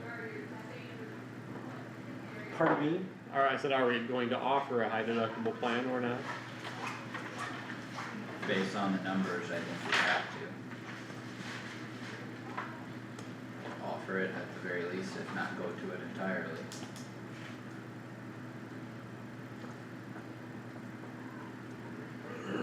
But one of the things to consider, if you do that, if you compare the potential costs of a deductible versus our current plan where you have deductible there plus contribution, I mean, all those factors roll into how much your total cost would be over a year, potentially. So, Maybe just say that again. right now, families would be contributing $250. Right, So if you max out your deductible on the insurance side of things, we're at 3,000 out of pocket max, right? For family, So if you spend 3,000 and you max your out of pocket, and then you also spend $250 a month. You're at comes- 6. Comes to 3,000 as well, you're at 6 total. So with this, you're even at our current plan versus at $250 per month versus high deductible plan, you'd only have $800 of difference. And for the fund, that's a huge difference. So it's a monthly cost that goes to insurance versus the potential that you'll max out your high deductible. And then if you change plans and change deductibles, even if we match the traditional plan with a meet in the middle or a similar deductible like Michelle was talking about, if you have that plus a monthly contribution, your total expenditures could actually be more than a high deductible plan. That's not the point of offering two plans, do it that way. And for some people, it might be easier for them to pay the X amount of dollars out of their paycheck every month versus having it land, like say right away. They have a big expense and right away, you say two people are hurt in their family or something, in an accident, right away, they've got $6,800. You know, versus it just might be easier for employees just to pay so much out of their paycheck a month. Just the timelines. are different. Yeah, and that'd totally be up to individual choices or preferences. Well, and I was just saying that only because you said, or only offer the high deductible plan. I think that would be, I mean, I get it, we gotta look out for the bottom line, but I think we need to try to do it in ways where, I, you know, I it's think- not a big thing for employees. I think the worst part about offering it is then to follow up and get people to switch, there has to be a significant enough incentive to switch. And we could try and sugarcoat that all we want, but you have to financially make a difference between the two options on the table, or nobody's got an incentive to switch. So, getting to a product offering that actually accomplishes that is more difficult if you have two options on the table than if you only have one. Not saying it's not possible, not saying it can't be done, but it takes a lot more evaluation and number crunching to put two side by side and incentivize switching.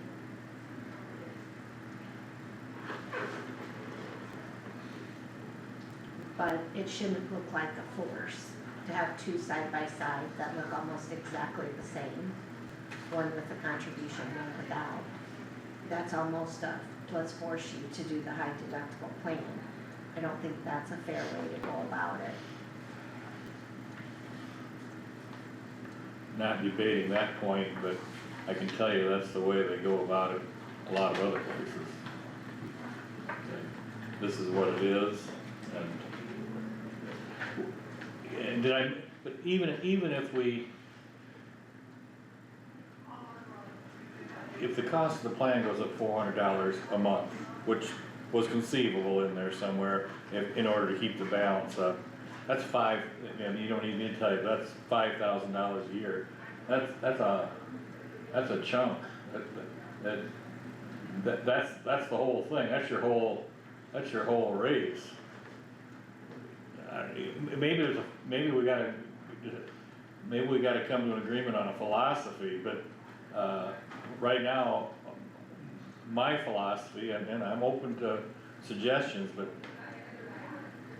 I just don't see how we can afford, I don't see how we can afford call it whatever you want, 3 plus longevity pay raise, and then go on and talk about a 5% raise in health insurance, 5% compensation raise in health insurance. I just don't see how we can afford, and I don't think the taxpayer will stand for it, I guess. Not without probably changing the contribution to some extent. Well, it's gonna have to be a large extent, if the total cost is going up 400, yeah, maybe if you increase the employee cost 300 of it, you could swing that, but. Probably gonna be that or more, and that's the balance of what do you want for a fund balance, what do you want employees to pay, what do you want all those aspects to be, but I guess the philosophy that I have and the philosophy that I've shared here before, I think would largely resemble what Algonah Community Schools has done, and from their perspective as an entity or whatever you wanna put on it, their cost for insurance is the same no matter what the employee chooses. They have 3 plans that are offered, but their contribution is the same. So then you have the choice of your dollars go towards premium plus whatever contribution you have, or it can go towards premium plus an HSA when you get into the high deductible options. But it doesn't, like from the school budgeting perspective or our budgeting perspective, our numbers are the same whichever option the employee chooses. So, What are Algona's school as an employer, what are their expenditures? Are they self-funded? I think they are, They are. yeah. I don't have those numbers off the top of my head anymore, I had those at one point in time, last year or 2 years ago. But, they have 3 plan options, I believe one is more traditional in line with. But what you're we just have. looking at it from the employee's standpoint, not looking at it No. from the employer. How much is it No, I costing was the looking employer? at it from the employer standpoint, it's costing the employer the same. But with how much is the same, is it more than what we're talking about, or? And they also, I- Algona School District has a consultant that comes in and tells their board, gives them all of the figures. And sells them, and then answers all the questions. My understanding, talking with Dr. Carter, that's the way that works, so they I think pay, you're correct they there, pay a consultant. Whenever anybody has a call about health insurance, they get, an employee calls, they get sent to a consultant. I So- think Michelle's been willing to answer questions. No, this is a separate, I, this is a I know separate- this is- broker, this is- This is not, well, Mark. We don't, if somebody has a question about their health insurance, we don't send them to Michelle. We go to the explanation of benefits. And that's fine. I guess back to the self-insurance budget estimator that Doug had, that first page, I just did the simple math off to the side of the difference between the last 4 rows in the 2 columns there, they're side by side of our current versus high deductible plan.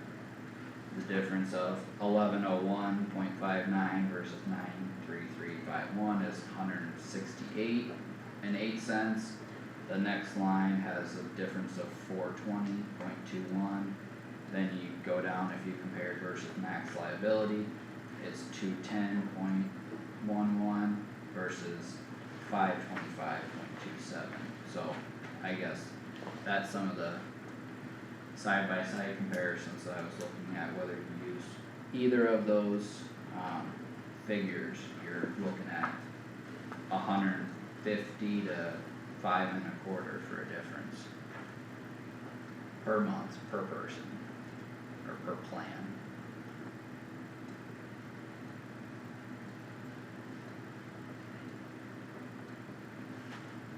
But then, if you add in, contributions to an HSA on the high deductible side, that would obviously increase total costs, so that would offset things. But it all depends on if you have premium plus so much for an HSA minus an employee contribution, and then you have an employee contribution on both sides, but you would get some towards an HSA. It all depends on where we wanna build things, but I think there has to be a noticeable incentive.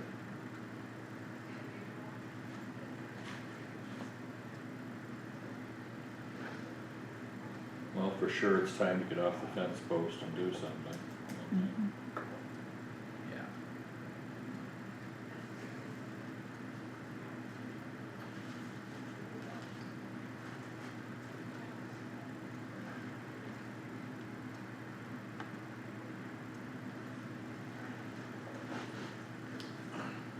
I mean, we're getting close to 3 o'clock, do we wanna throw out potential options and see what they look like? Or do we wanna wait till we get the other quotes, or, I mean, I could throw out numbers, but I don't know I still wanna see the numbers, but I was thinking along the lines of, like what Amber was saying, increasing so keeping the, county contributions the same, but increasing the single. same as county contributions, the same as what? As what we have estimated, Yes, okay, then having single employees contribute 100. Family contributes, what did you say, for 350? Then we offer the high deductible plan side by side, but then we set it so, single family don't have a contribution to that. And we can look at further incentivizing it by doing like a $60 matching to HSA for single, maybe a 120 matching for family.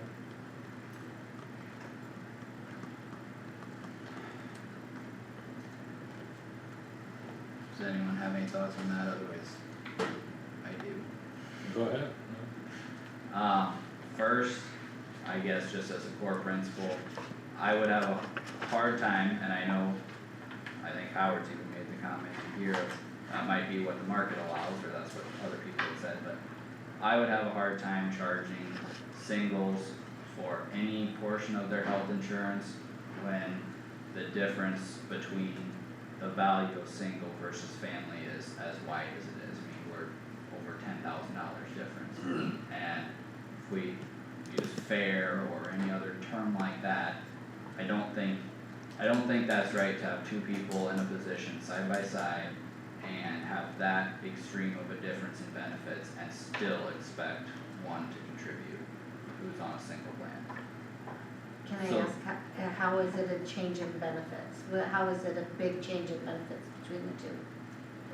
It's a financial difference right now, if you look at the current contribution for single versus the current contribution for family from the county, the value that employee is receiving side by side is a huge difference, well over $1,000 a month difference. But we wouldn't ask the single to pay the same amount. No, you wouldn't be asked to pay the same amount, but it's, I mean, $975 versus $2,350, granted $2,150,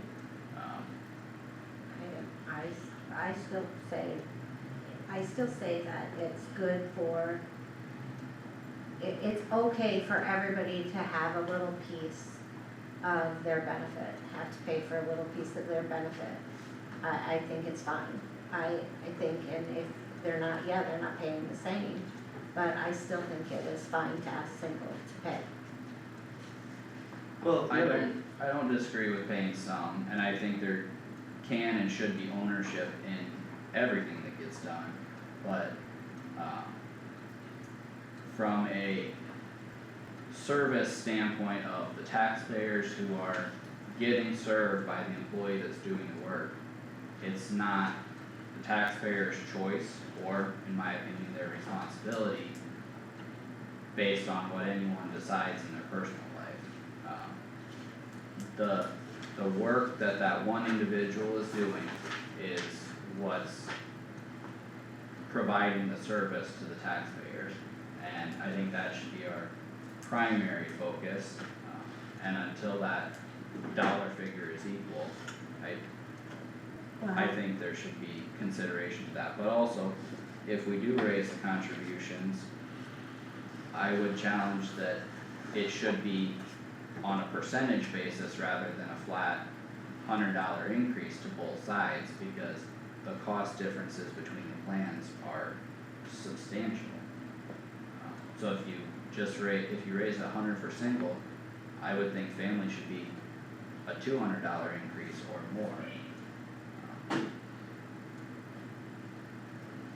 Is there something I can access, or Doug, is this something you could do, since it's kind of been the talk that singles usually don't have to pay?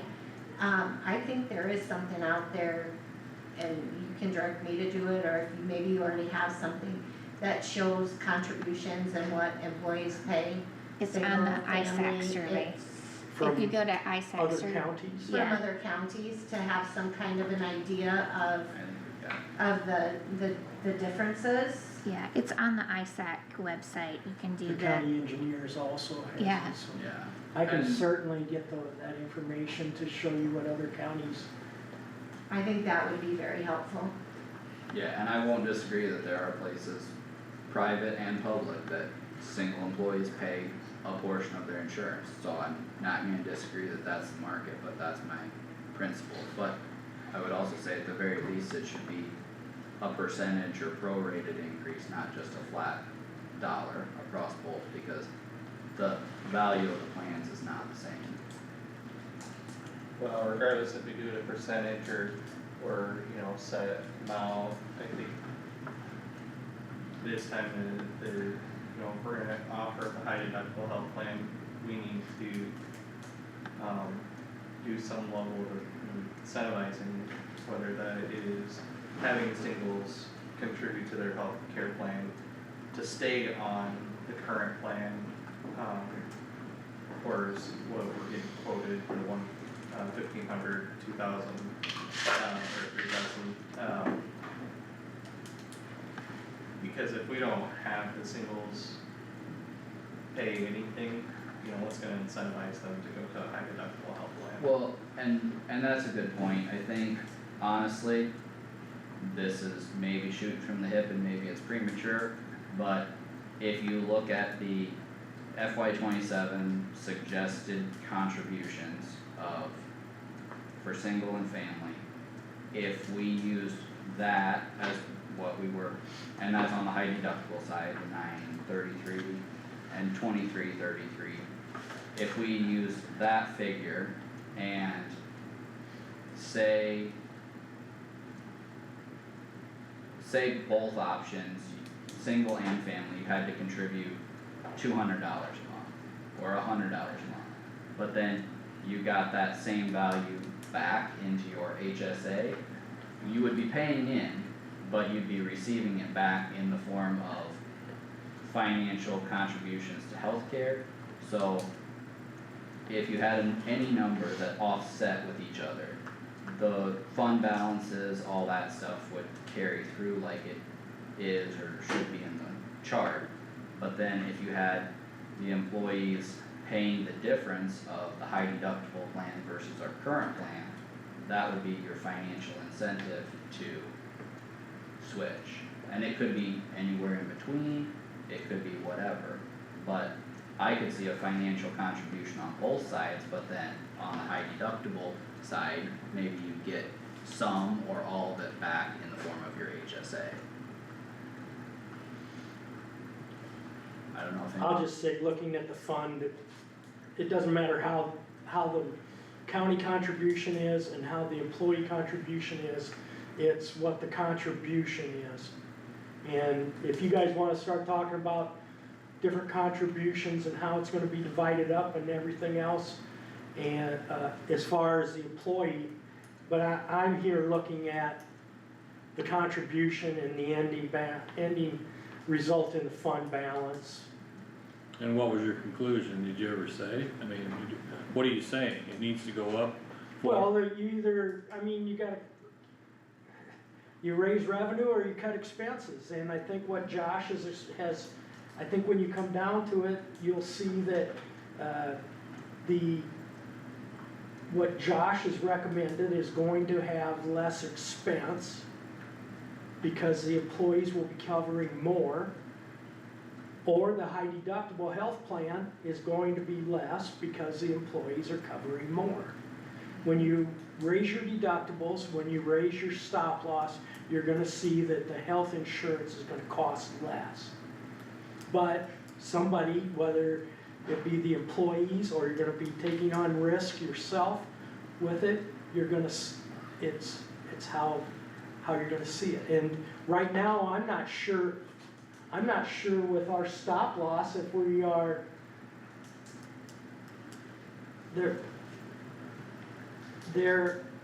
we took on $40,000 extra stop loss. How much of that compared to, how much of that are we paying out of our fund is, there's gotta be some sort of a point where you balance, where it's worth it to increase your stop loss. And I don't know where that point's at, I haven't studied it enough, and that's more the underwriters. But I'll just say, you know, if you increase deductibles, if you increase out-of-pocket maximums for the employees, you're gonna see less costs from the employer side. The employees will be picking up more. But if I wasn't worried about offending you, I'd say thank you, Captain Obvious. No. Yeah, we all understand that, but what's the market gonna stand? What can we do? Where do you think we should land? What do you, Well, that comes back to my question about what kind of a balance do you want? And when you're getting down to, if you start projecting and if we start seeing balances of $1.5 million, you're starting to, okay, so that's an easily answered risk. question. We don't want it to be any less than it was at the beginning of this year. okay? So what's it? Then you need to either increase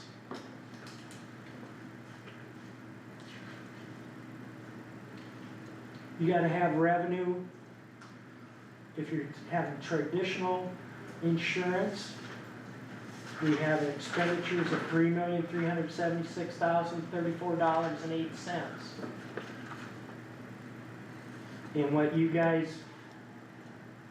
with what I would estimate with what you guys are contributing, you're gonna be receiving $3,272,580. So you're about $100,000 less, you're gonna be bringing in $100,000 less than what your expected expenditures are. And that's if we change nothing, or that's if? That's if we change nothing, other than increasing the total contribution 15%. How that total, That's if we change it by 15% already, that's in there, we're still 100,000 short. Yes. correct, Right, okay. With the current So traditional then plan. So then if we do adjust that deductible, kinda like Josh was thinking, we should see a change there. We I would- should see an I would expect improvement. lower expenses from the employer side, yes. Which is what we want, I would say. Well, I just but- don't think that'll be significant enough. That's why I'm saying doing both, we get the higher deductibles and then also adding the employer pays a little bit more contribution towards their health insurance, because that'll move the needle just a little bit more.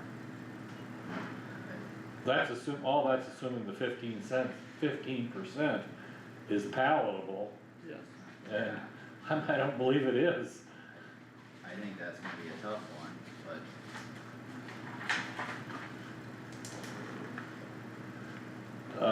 We go back to that.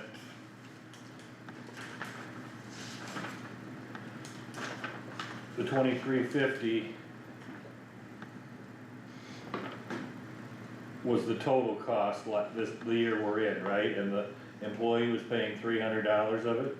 $250, you're right, $3,000 a year, you're exactly right. So it was costing us $2,100, if we had, I'm not telling you anything you don't know, but if we had 15% to 2,100, we're looking at adding $3,600 a year. Well, if you keep the 250 the same, it'll be more than 15% increase for the county. Well, I'm just, if Yeah. we look at increasing our 2,100, 15%, it's gonna be 3,065 to 2,000. Yeah, right. Close enough. Yeah, well.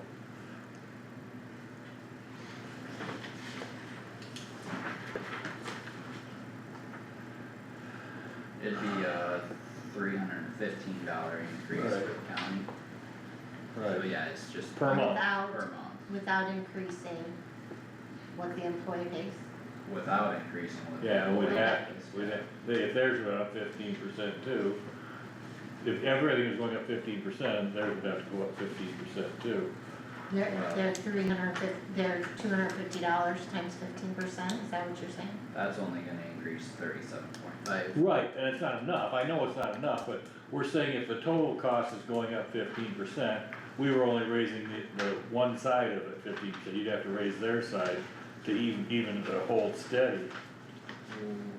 Correct me if I'm wrong, but what we had in our budget or as a plan was raising the total contribution 15%, but the employees side of that was still staying stagnant at 250, so the county side was increasing more than 15%.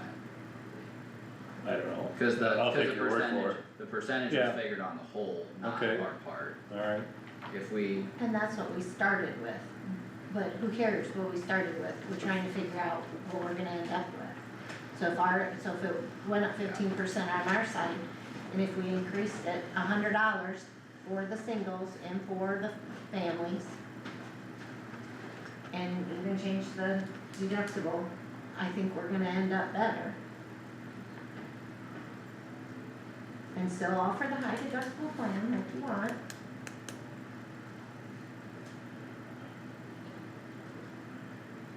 But along with that, are we gonna offer any type of employee contribution or employer contribution to an HSA? yeah, Just to help incentivize that? and with that question, I think the question is maybe even core or principle of, is it a employer match or is it just an employer contribution? I would And say matching contribution Up to a certain point. up to a certain point. yeah, If the employee wants to contribute more than that, so say we chose 60, if we can match their contributions up to $60, they could put $100 in from each paycheck, we match $60 of it. And then he's putting in, is there any reason to the 60 as a dollar figure? it's just throwing it out. I think I brought it up last year when we were going through it, and so that number That just was kinda our stuck number with last me. year. Yep, Okay, so when you say paycheck, do you mean per month? per month. well, yeah, now that we'll go to 2-week paychecks, that'll throw Yeah, that so off. $30 out of each paycheck. Okay, well, that's. And you're thinking that they won't pay any kind of anything towards their premium? So, At least for singles, I'm still thinking about, because family is still a bit higher, if you just take away any employee contribution to their family, obviously they're gonna wanna jump on the family, but they're gonna wanna see a little bit more of an incentive, because that significantly increases their risk too, so.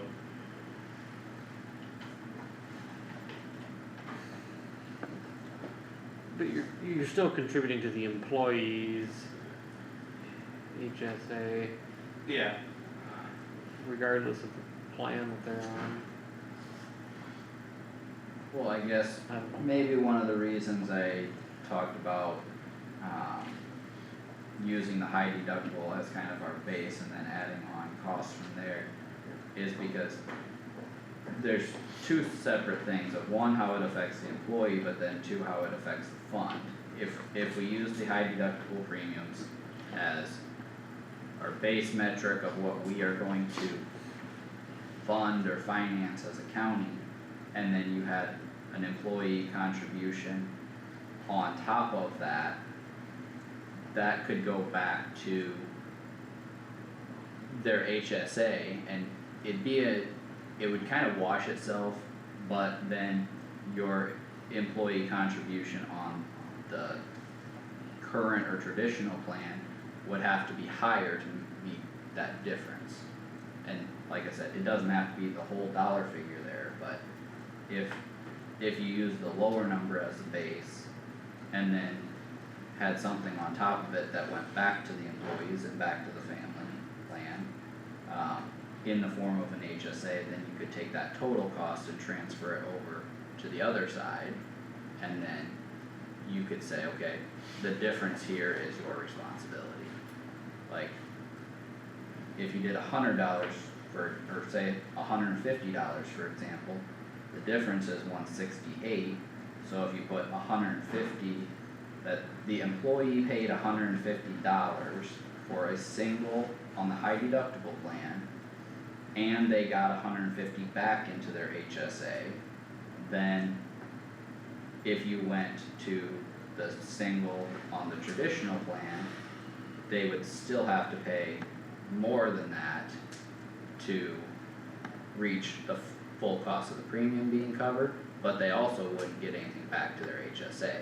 So that would be your incentive between those two, is you would have the entire balance of that difference being captured in the HSA portion. But if you're making them pay $150 for a high deductible plan for a single, and then you say, okay, well, then we're gonna put $150, that washes out for them.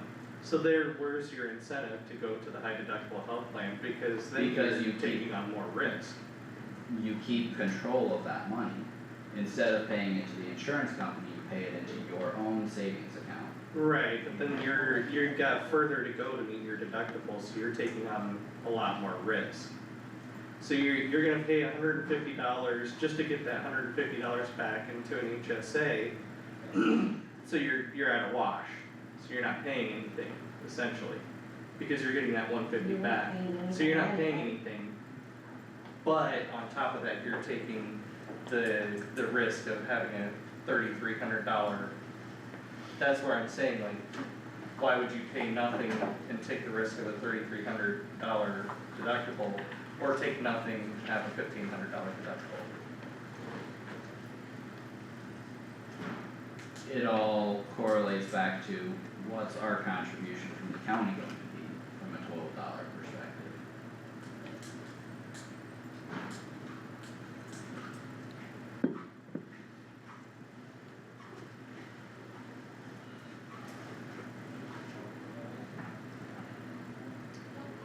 I mean, it sounds to me like we've gotta raise it, I mean, the 15%, it has to be there somewhere, it's just how you're gonna get there. I mean, and we're still, what did we say, still about $100,000 short. Has to be more than of 15% what if you wanna Of wash. what we're thinking. Or you look at a plan that is less expensive. Yes, that's which is what I think we need to do. What I think we need to do, which she's getting us those numbers right, so. Correct. Which that decreases our expenses. But do you want to decrease them to the point of projecting 0, or do you wanna decrease them to the point of projecting that we're gonna add 100,000 or 200,000 to our fund balance? What do you mean? I guess I'm kinda confused, what's your question? Like, Doug, your number was just to be even, right? That 120 So or 100. budgeted expenses equals budgeted revenue. Yeah, so if you wanted to build the fund balance, you can't just get back to 0.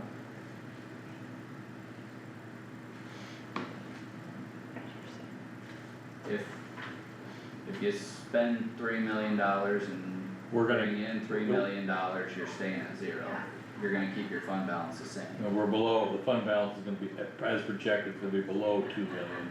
To get back to the 2,228,000 or Or 2 back to million, 2.5 or whatever. whatever you're shooting for, you need more than just, You can't just break even, you gotta expect a positive. Or a substantial positive.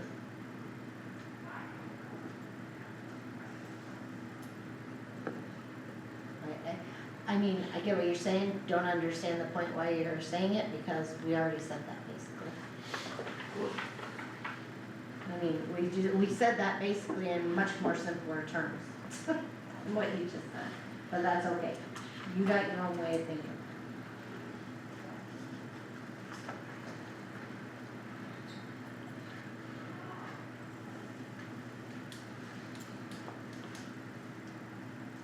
Doug, what would it take for getting to a projected positive 150,000 or 200,000? For revenue, Decreasing expenses, or increasing revenue, or. well, I'd have to go, expensing. Could be both.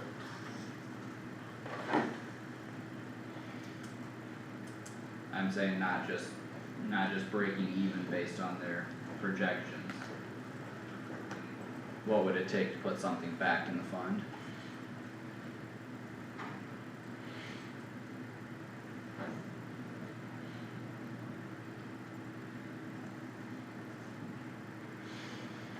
right now we are at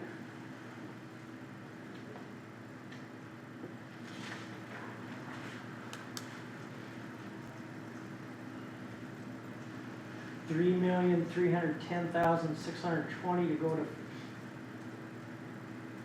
$3,460,000, which would be 150,000 more.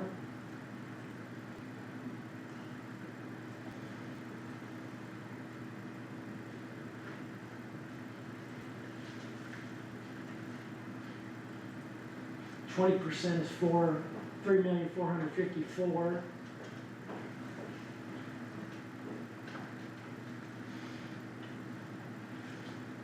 25% is $3,598,000, so it's somewhere between 120 and 125%. Okay. That's just revenue. Yep.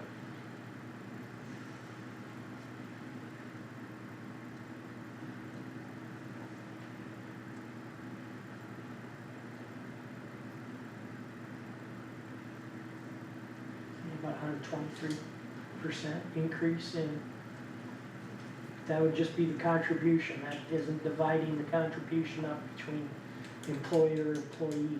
Yep. That's just total dollars.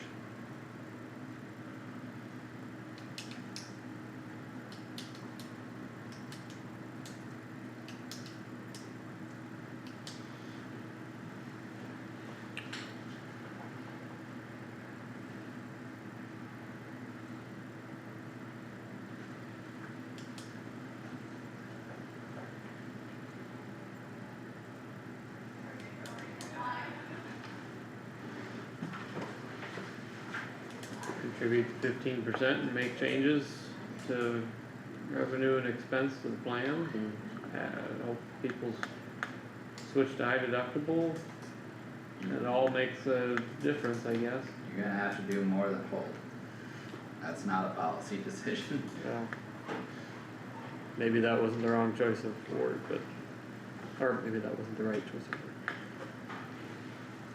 That was just fine. But my point being, I mean, you gotta try a few things, because, and that really is all you can do, is hope. Because even going to, no matter what plan we go to, you're still gonna have variables. I mean, you're still gonna have different level of high cost claimants every year, and it's gonna make a difference, sure, I guess that's my point. We just have to make sure, you know, like I said before, that we have the fund balance to handle that, so we continue to be successful. I mean, we've been successful for a lot of years, and we wanna continue to be successful. Not only, you know, because of for our taxpayers, but for our employees, for both. And then we have to find that balance, which is the most difficult thing to do every single year. It's hard.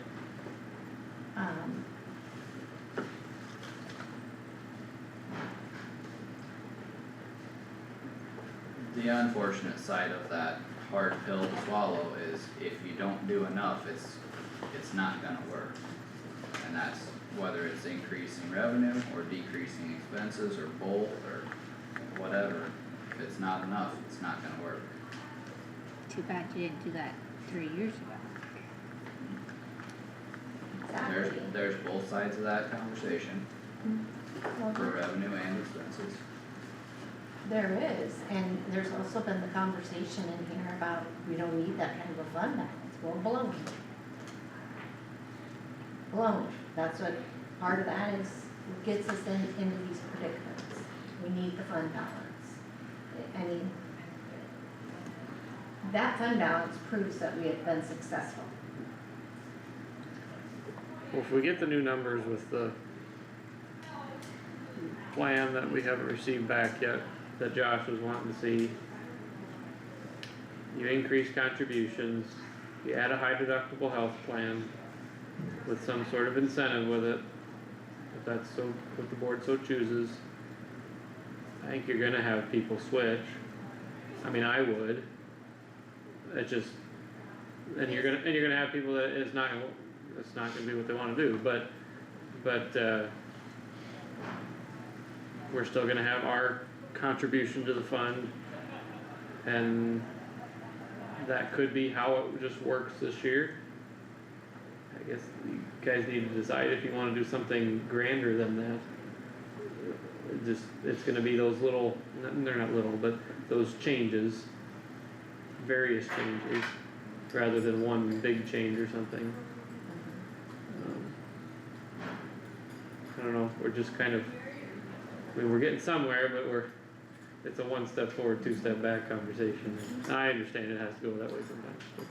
Just a reminder, we have 3 meetings left Yeah. before the budget has to be done, because it has to be submitted before the tax statements are ready by March 5th. That's not by law, that's what they recommend, so they have time to get the numbers out, and we get them all the stuff emailed so that they can be mailed out. So that's 3 meetings we have left to finish these conversations. 3 meetings after this.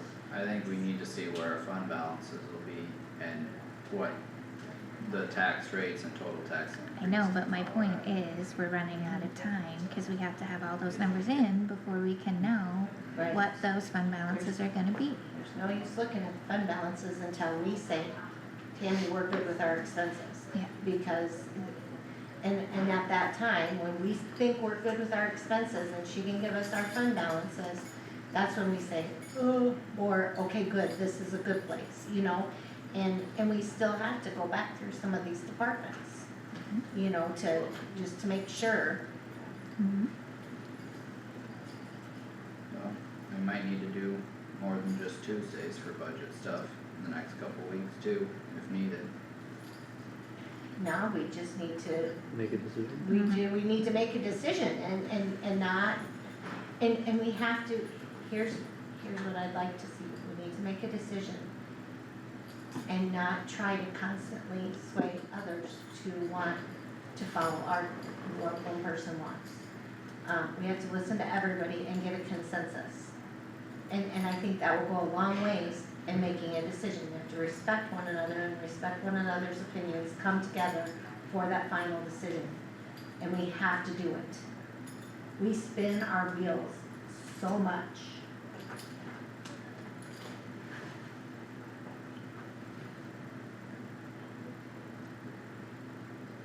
So how do you wanna end today, I guess? Well, I think we have Doug's gonna get us a couple of things. Well, or Michelle's gonna get that to you.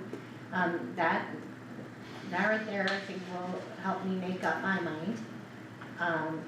And then, I would like to see if other counties, singles are paying for their premiums.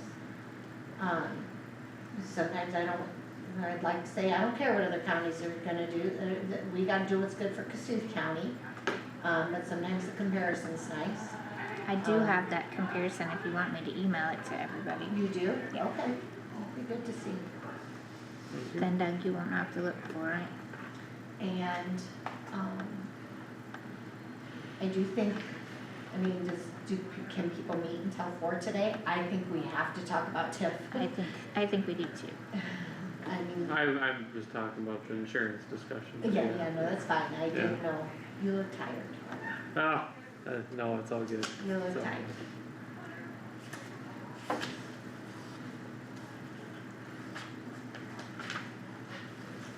Can I run to the restroom? Yep, go ahead. I drink a lot of water. I know, I had to leave earlier.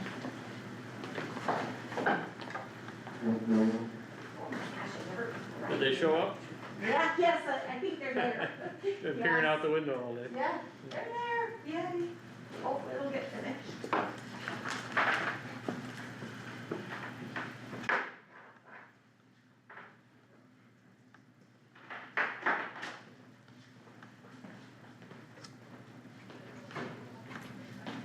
Thanks for all your work putting spreadsheets together.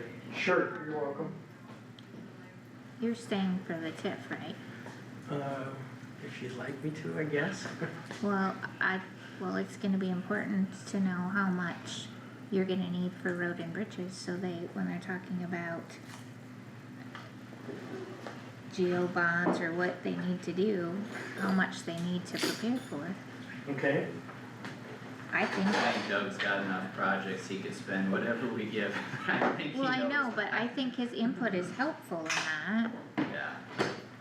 I'm not saying he can't or shouldn't be here, I'm just saying we got 70 million in projects on the list, I think we can find a couple. I know.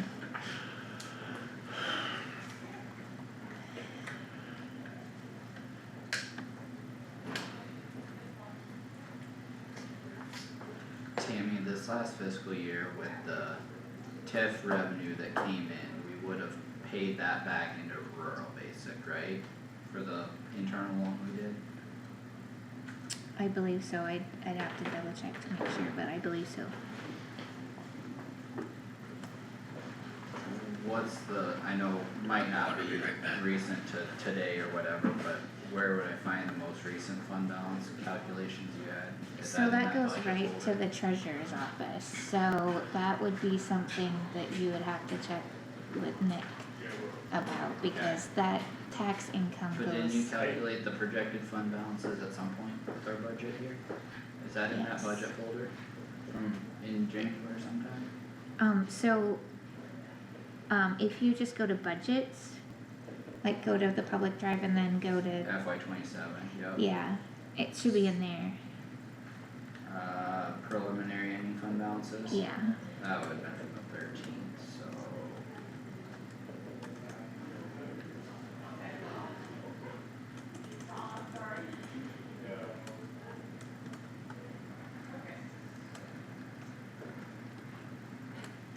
And I don't know if you know this off the top of your head, but did we pay ourselves any interest on that loan? None at all? We can. Not that I know of, you'd have to ask Nick for sure, No, but I not was that asking Heidi about that, if we could pay ourselves interest rate on our internal loans, she said, yeah, I mean, we can set it whatever we want, obviously you wanna be within reason, but she said a lot of people are at 5%. you'd have to check with Nick on that, cause he handles that.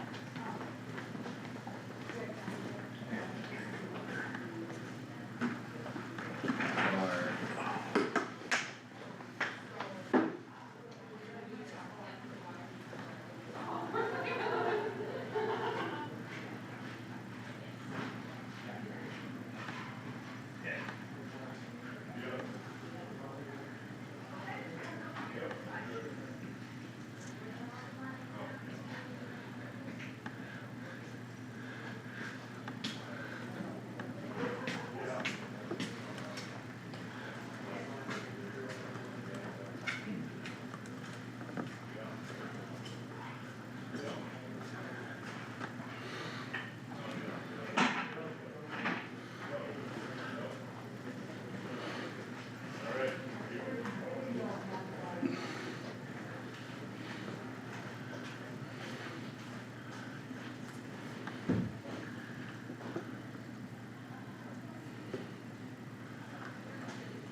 So if you go to page 10 in non-departmental, Kyle. Yep. The second to the bottom. Second from the bottom. That's, shows you where the income is from the TIF.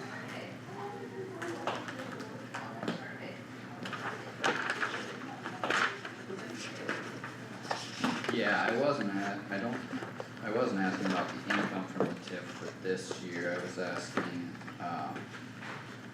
like, how much of a contribution, because I was pretty sure that internal loan was from rural basic, so if we paid back 500 and some thousand, that fund balance would reflect that, since we paid our loan back. But if we make an internal loan out of there again, it would drop the fund balance, so, are you following my thoughts? Yeah, but we don't have to pay it back, it automatically goes into that fund. Just reduces the. Yeah, I mean, we're not paying anything back, it's already there. But if We're we just do, not we're just not, but if we do an internal loan from rural basic to secondary road capital projects, isn't that where it went before?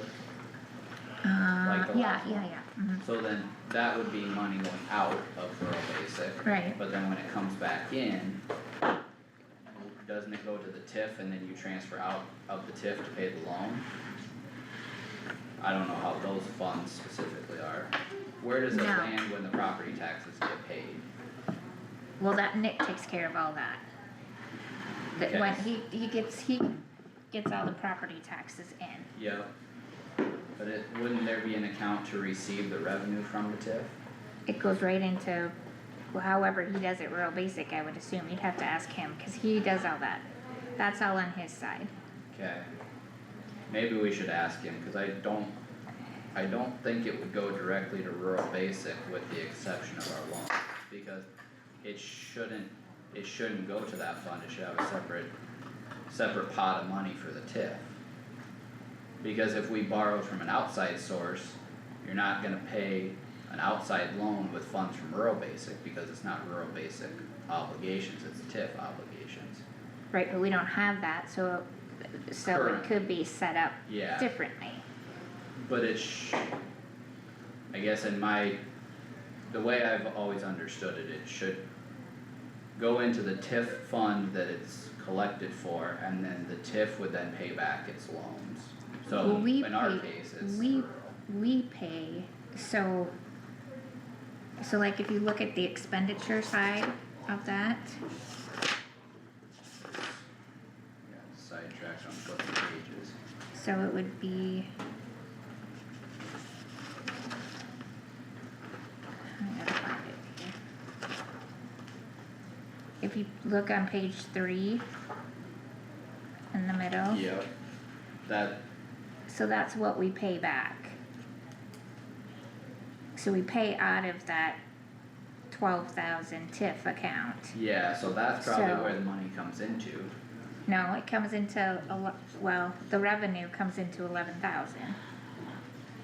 Cause that's what it shows on page 10. The revenue is into 11,000. Page 10 on the revenue. Mm-hmm. Can I ask a question? If there's a beaver dam that was taken out and it's not in a drainage district, who pays for that? Supervisor's budget. Yeah. Okay, do that out of, one.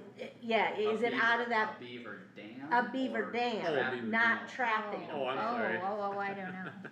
Not We the don't. supervisor's budget. We don't pay that.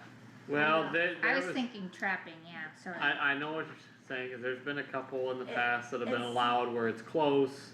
If But it's, it's This is outside, close, yeah. very close. if Yeah. it's affecting a district water It lines, probably would, then yeah, it it would would be out affect of it. that district, but if it's just Oh, on yeah. a river somewhere, then no. No, it's on Beaver Creek or something, Like, and what it's kind of proximity to the district?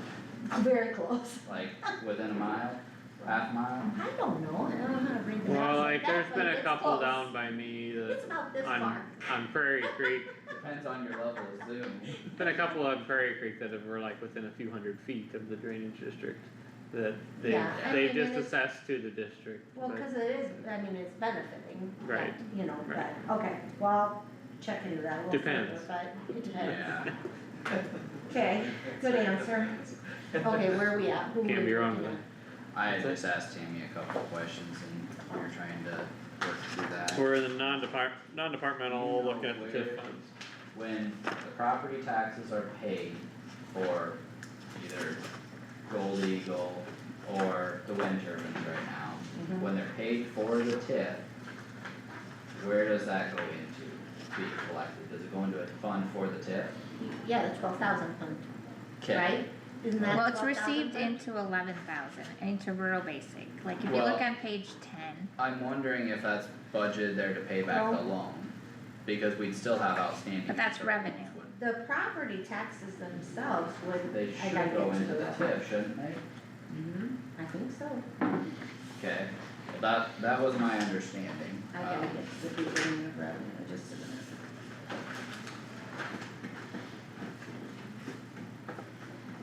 I don't know, maybe it'd be a good idea to call Nick if he's available or see if we can go grab him quick. Yeah, I can go grab 'em. I just think we probably need to know our basic mechanics before we go too You're crazy. asking where it's coming into, where the revenue shows It's it? coming into now that I'm- it's a TIF, I'm not as concerned on where it shows on the sheets, I mean, as long as it's in there, that's because, fine, but see, they used to go, see, that was for Gold Eagle, you know, they used to go, there's taxes levied. But then we're probably done paying Gold Eagle now, right? yeah. The So- first 10 years is up. What is that? That's on the revenue side of it. Well, when Tammy does her TIF, when she balances it, she should have those worksheets, those fund balances. Well, I was thinking the money should be collected from property taxes into the TIF fund, and then the TIF would repay its loans on the backside. Yeah, they do, Balance yeah, or wash. because you pay them out of the 12,000 fund, Okay, yeah. Hello. we got tough questions for you. You ready? Yeah. So, like with our TIF right now, when those taxes are paid by Gold Eagle or the wind turbines, where does that money get deposited into? Is that into the TIF fund or where do those go? It goes to who put the tip on. We did, It's Kossuth County, yeah. Okay. So it would come to it's us. Kossuth County's TIF. And that is, does that, what In is the that? rural area. Okay, Gold Eagle would be just on the edge of Tyke and then Yeah. the wind turbines. we don't have Gold Eagle anymore, Yeah, we do. no, We're not paying them, but we still are collecting money from them. It's from right that here. urban renewal, but Yeah. it's the same thing. Right, it's all combined.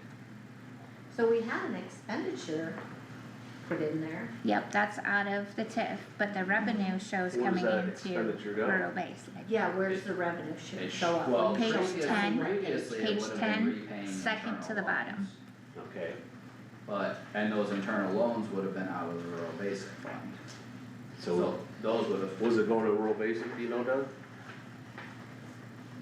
well, No, it it shouldn't go isn't there. going into rural, it shouldn't go into rural basic because rural basic's where we borrowed the money to fund the TIF, Yeah, that's where we got our, internal loans. our internal loan. From rural basic, Mhm. so it's, The last one we did was $1 million, but there was ones before that, I believe. so it's somehow getting paid back to rural basic? It, Yeah, out of the TIF fund, Yeah, okay, the TIF fund has a balance, so that's probably where the TIF money goes to, is into that TIF fund. doesn't look like it, it's budgeted in the 11,000 fund. yeah. And it's always been there. Maybe it goes right to rural basic then. But Yeah, but like Isn't in it- isn't it 22, supposed to 23, be a it's only separate like pot of money? $40,000. That's because it was split between the city of Tyke, Gold Eagle and us. Now, city of Tyke and Gold Eagle don't get any because those 10 years are up. So now we get all those funds. Okay. And if it's going, just going into rural basic, then that's where it's going, the it's showing that. It is showing that, and then Yeah. there's a project code. Looks like there's a project code and a sub-project code, so it's all going into Kossuth County's portion. Mhm. Before, yeah, It like, was What three, is- it was 3, yeah. Yeah. So the 4 is Kossuth County. yes, The 65 designates our urban renewal. yes. That Correct. makes sense. So that extended sub-fund would be Oh, the he TIF looked at me, I number. said, don't look at me. Huh? So that extended sub-fund The- number would be the the 4? TIF, The yeah, 4 is Kossuth County, it's our portion, because before we Yeah. had to divide it out, because there were certain portions for each one. But then now everything is going into Kossuth County since all that was paid back to City of Tyke and. Yeah, the 10 years is up on that. Yeah,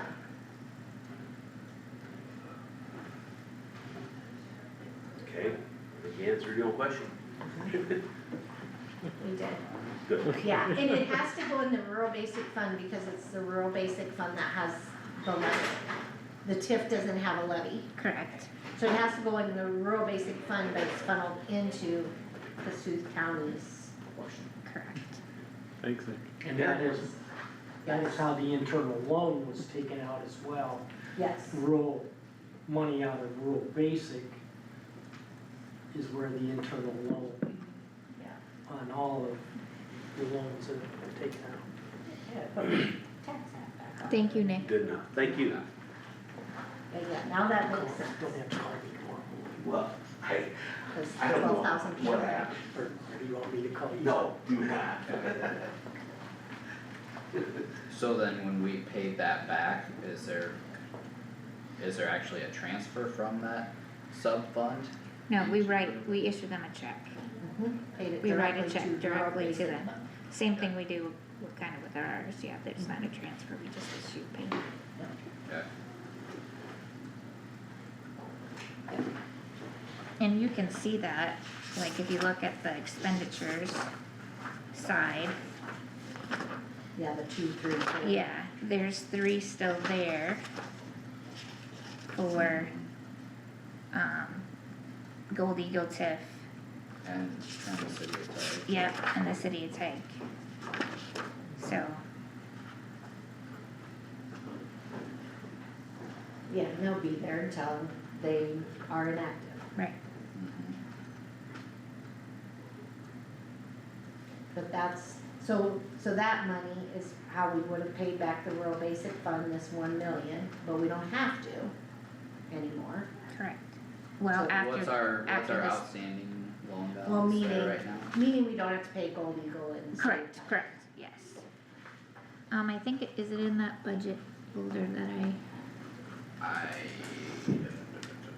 hold on, I put TIF stuff in there, I think.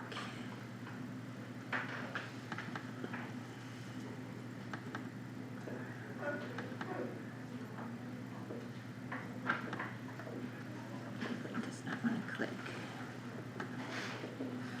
So is it, Would it be on the TIF reconciliation sheet? Yeah, where is- No, well, yeah, it would be on there. No, that's the loading right there, under board meetings or what? budget, an FY 27 budget. Oh, under public. Under the public? It's still under board supervisors. Is it? Oh, So there, if you look at that first page, Kyle, that says what we'll be at the end of next year, but if you go down, Would it be that 1.151 million that's tax apportioned from that? that's how much we've already paid. Okay, And then we'll be paying 536,789 this year, yep, and then next year we're estimated to be at the 1 million. And so after that, that's what our balance is expected to be if we don't, short 200,000 if we don't certify more. no, we'll be, no, we will be We- short, that will go to the rural basic that'll go fund. rural basic, yeah, we'll be overpaid that much, more than debt we have. Yeah, we won't be able to collect those. So we Correct. won't be able to collect that. Unless we, yes, We won't be able to. No. yeah,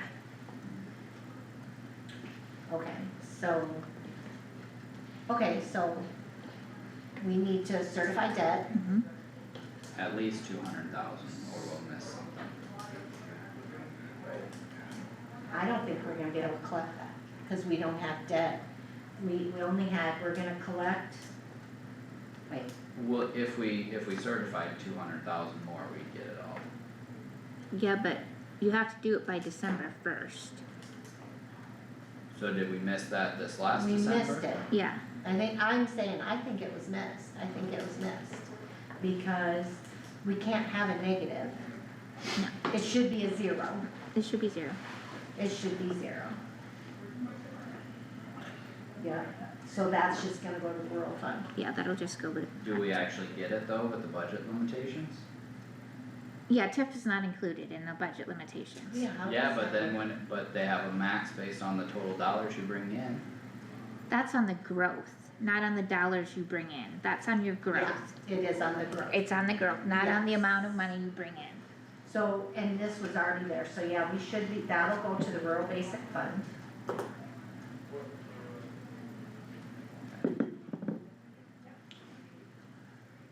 We probably should have reduced the TIF tax, so that it would have zeroed out. But we can't change it, Certified more No. debt. or certified more debt, Right. yeah, and we, so we didn't, we can't go back, so we'll have to figure out how to handle that, but regardless, we're talking about what we're gonna certify for December first, so that when we collect in October of 27 and March of 28. Yep. Is what we're gonna be certifying for, yeah, I think. Yeah, that's Yeah. why the earlier you, because we won't know what we're gonna be bringing in TIF funds until after valuations are done, until after, all of that, those numbers are in, and then we can see what our numbers are gonna be. In like November, when Yeah. you're, Yeah, when so- you're working on this. Right, So we so, have between November and December first to certify new debt, or can we certify new debt? you can certify new that debt anytime. anytime you want. Okay, It just has to be before December first. Right. But I'm just saying that we won't know how much money, like in this case, we didn't know how much money we were gonna be bringing in TIF revenue until after all of our valuations and stuff were done. We had projections though. Yeah, in November, or well, whenever you did it. Like November-ish, when you balanced.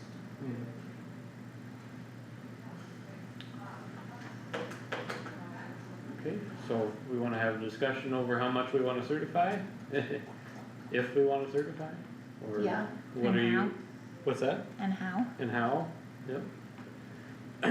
Yep, Which because. the number of debt would probably determine the how, Mm-hmm. so. Yeah, and just, yeah. I mean, if we're because talking to 100,000, certify debt, you we're have to not, have we're the not debt. gonna go get a GO bond. Yeah, No, Well, that number is gonna continue to ramp up, so. Right. I mean, I don't have the projections in front of me, but it's probably gonna be 1.5 million, if not more, the following year. I mean, we need to decide if we're going to certify debt every year, so that we're comfortable and that we're gonna get that paid back right away. Or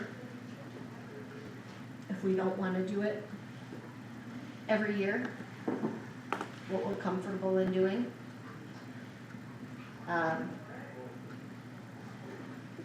And You limit to doing it every year, you're gonna limit the, amount of projects or things that you can do. If you borrow ahead, you're gonna be able to do more projects or, do things a little bit further ahead. right, you just need to be responsible and watch where you're at, yeah, yeah. how much do we want to do towards roads and bridges? I know Doug had said a number at one time of like roughly 5 million, wasn't it? Or was it 4 million? It was a long time ago, Somewhere in there, so, yeah, yeah. I- Yep, I remember that too.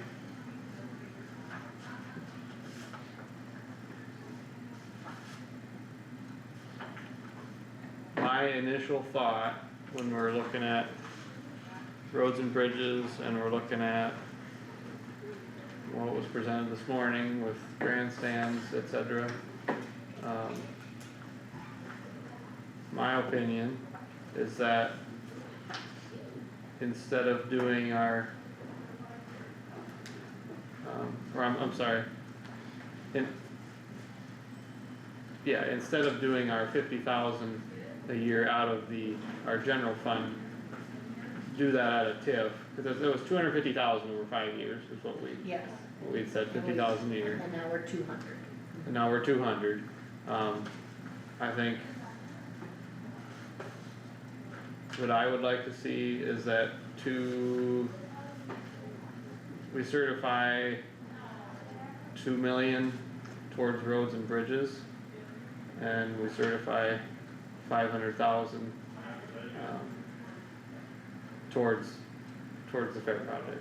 That's 500,000 total or 500,000 in plus additional to what 200? we're doing. So it'd be 750 and then 2 million total, yeah, including last year's or current years. That was what I had in mind. I'm open to any discussion. Mhm.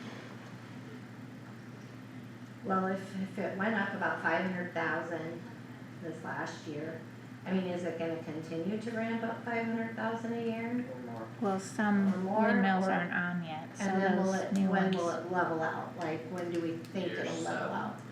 Year Six. 7? Year 6 actually, Yeah. because You get up to 3 million. it's a 7-year We'll get up step to of, 3 million, you well, think? It's a Okay. projection. it's I a 7-year ramp up, Yeah. 0, 5, 10, 15, 20, 25, 30, so it's a 7-year process to get to 30% valuation. Last year was year 0 for some of them, so everything should be online and ramping up in the future years. Well, it's like Clay County here a year or two ago, that's probably been a couple of years now, time flies, but they did their half-mile bridge over there, spent $3 million on one bridge. Yeah. And used TIF funds for that, but yeah, yeah.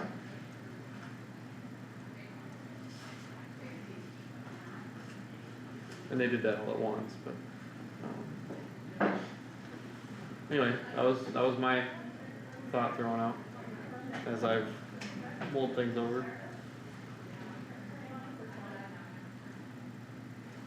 Anybody else? I mean, what's everybody else's thoughts? Well, cause this would be a one-time thing as far as the fairgrounds is concerned versus, I mean, if we're gonna ramp up to 3 million a year, we're gonna have a lot more to contribute towards roads and bridges as years progress by, so.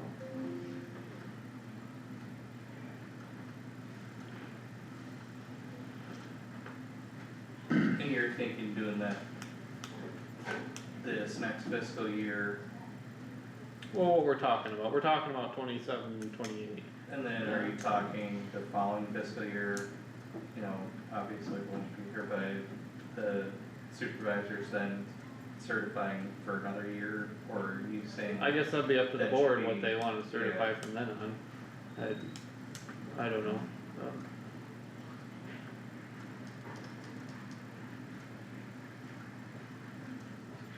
So, are we well, we'd have to get a revenue bond, right?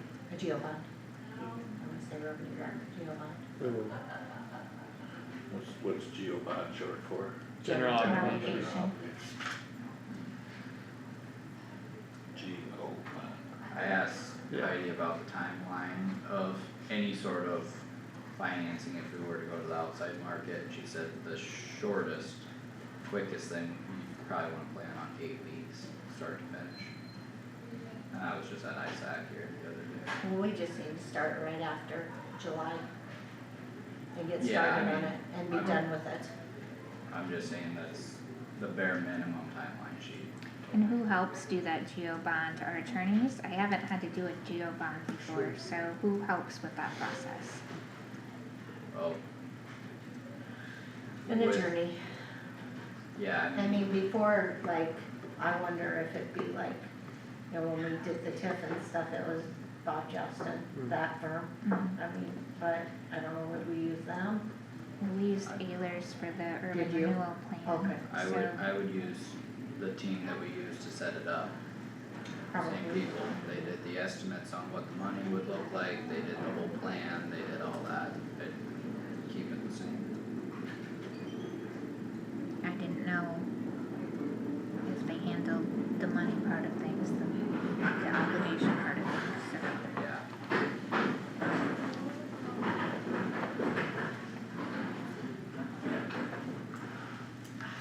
Doug, how many projects do you think, this is probably a question, you're like, I can't answer that. How many projects do you think you could do with $2 million? 1.5. 1.5? Depends on the project, I suppose. If I we, mean, when you look at yeah, 125-foot bridge costing $1.25 million, you got Yeah. a lot of 125-foot bridges out there. Resurfacing, you know, $750,000 a mile. Holy You're not gonna do too many miles of resurfacing. 750,000 a mile? It was about 250,000 per inch per mile, right? if we were to do a dollar amount for you to get your most important projects in, what would be your magical number? 33.6 No, million. I mean within under 5 million.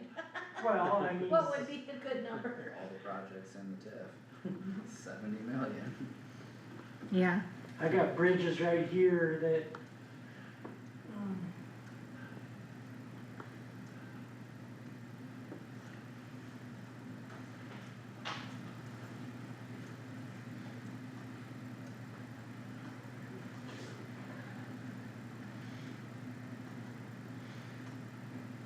We've got about 6 priority bridges. And that's.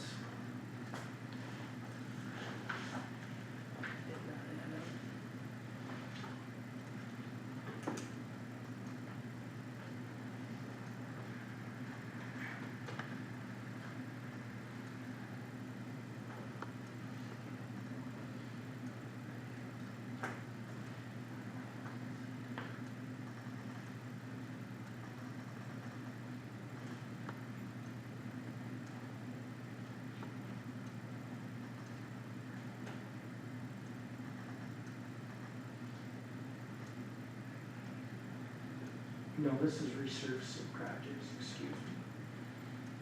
11,400,000.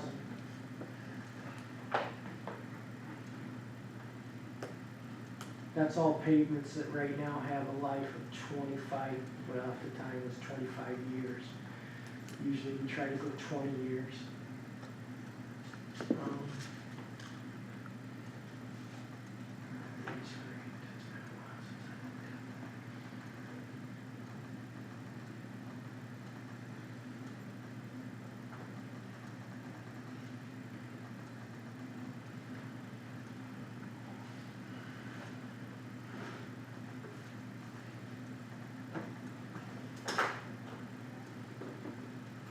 I'm looking at bridges and structures and they're all 600, 500,000, so, you know, to do a few of those, you're looking at $3 to $4 million as well.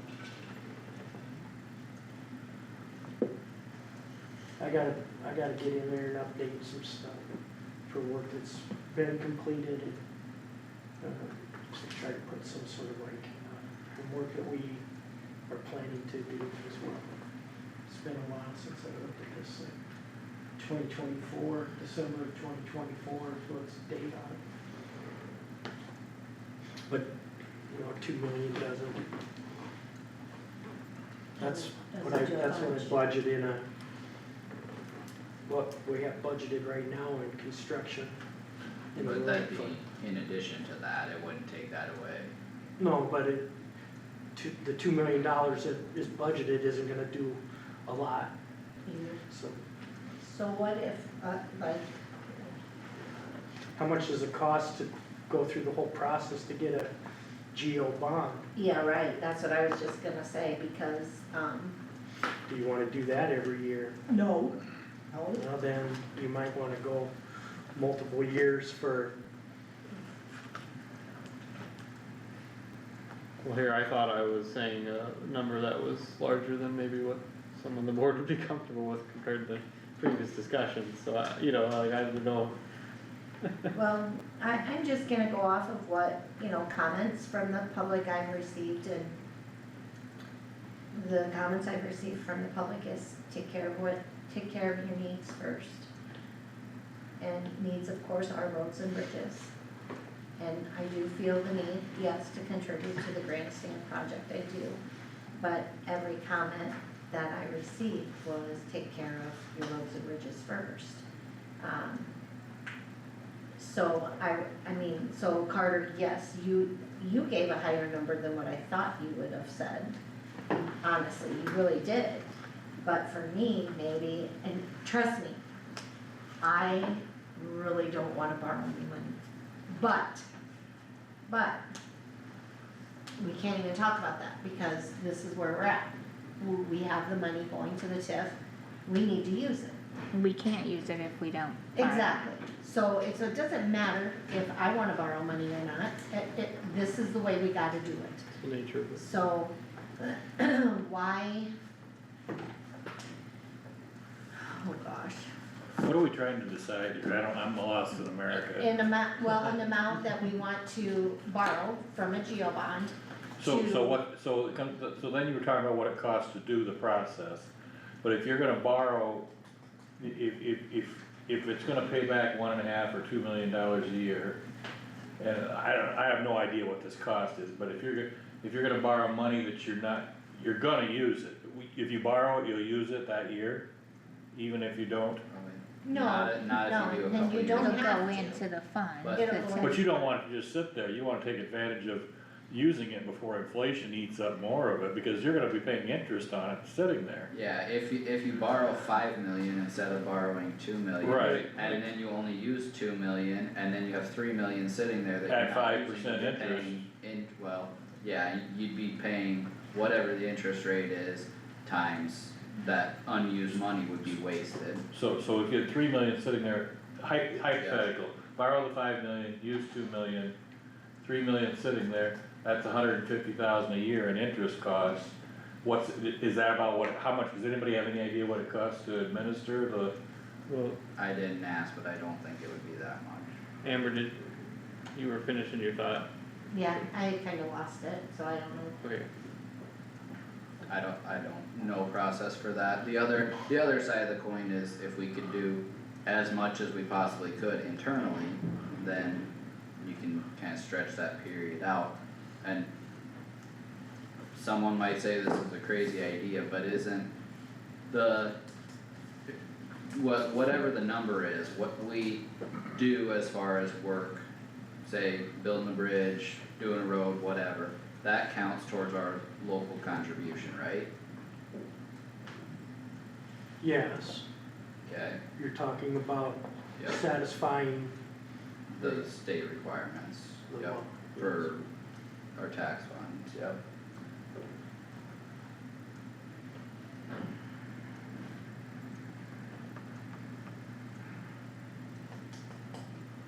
It's an 8-week process, I don't wanna do an 8-week process every year.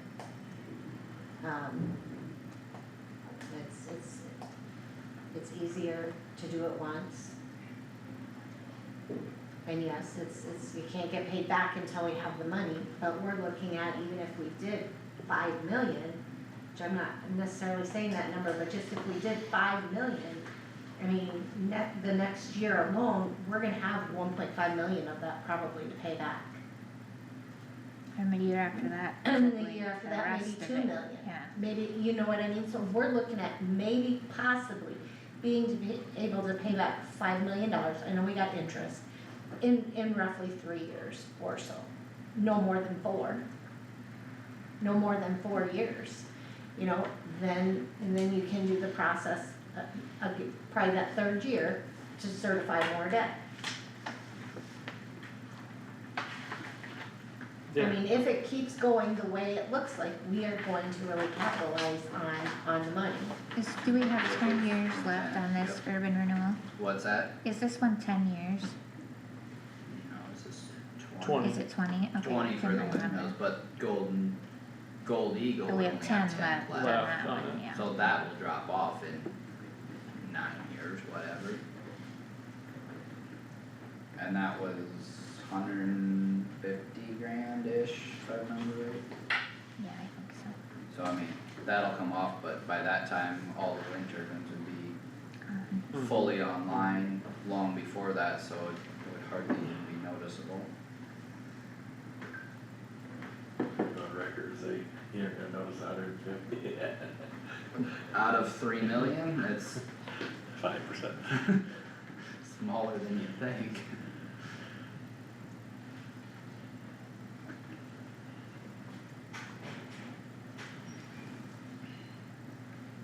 Well, I'll ask this, is there any interest after, I mean, you had the presentation this morning, is there any interest in contributing to that? Do you guys as the board just want it all to go towards infrastructure projects? I'm open to, I want the majority to go to infrastructure. and I do too. Yeah, Yeah, exactly, yeah. so I'm kinda agreeing with your theory there, if the whole project is 3.2 million for the 2,000 seats. They have 1.4 committed. Which leaves them with And 1.8 we're a million. quarter million of that. I know that. I know that. And so that leaves 1.8 million, if we give another 500,000, they still have 1.3 million to raise, will that get them to a level where they can get grants? Those grants they keep talking You're about? close, I mean, they said two-thirds of, 65%. two-thirds of 3.3 would be 2.2. So we, you know, if you gave 500 more, you'd be at 1.9, they'd still be 300 short. But it'd be close. You're a lot closer. Oh, yeah. No doubt about that. I'd support that. And I would hope other area entities who, Let's see. I mean, it's probably not, Maybe the city level. it's not always good to Like think the that way, city but, level. you know, can they, other area entities may contribute more, I would think so. too. I wouldn't even say may, will, cause I know there's entities that are waiting to see what we do too. Are we giving another 50,000 to them this year?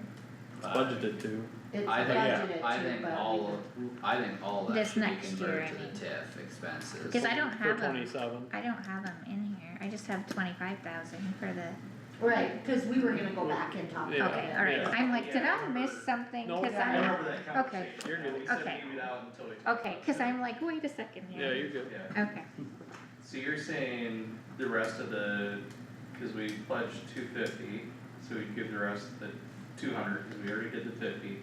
And then another 500 on top of that, so 700 total would come out of if we were to, so, Over what period of time?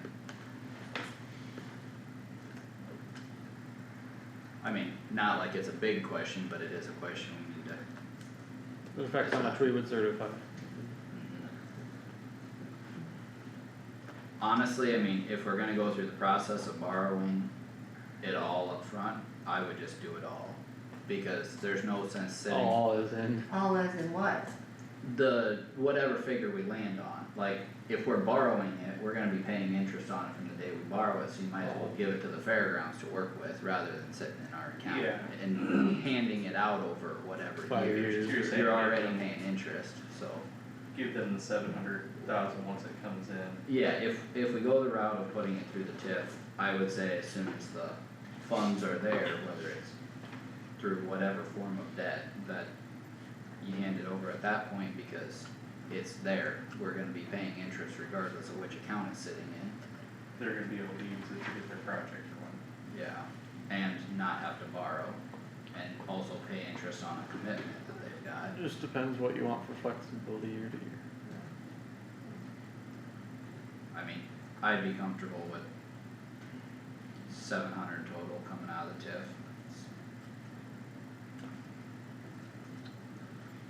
Period, or, I'm not sure, excuse me. I'm not sure. honestly, period, or on top of the what, 50 you're giving every year?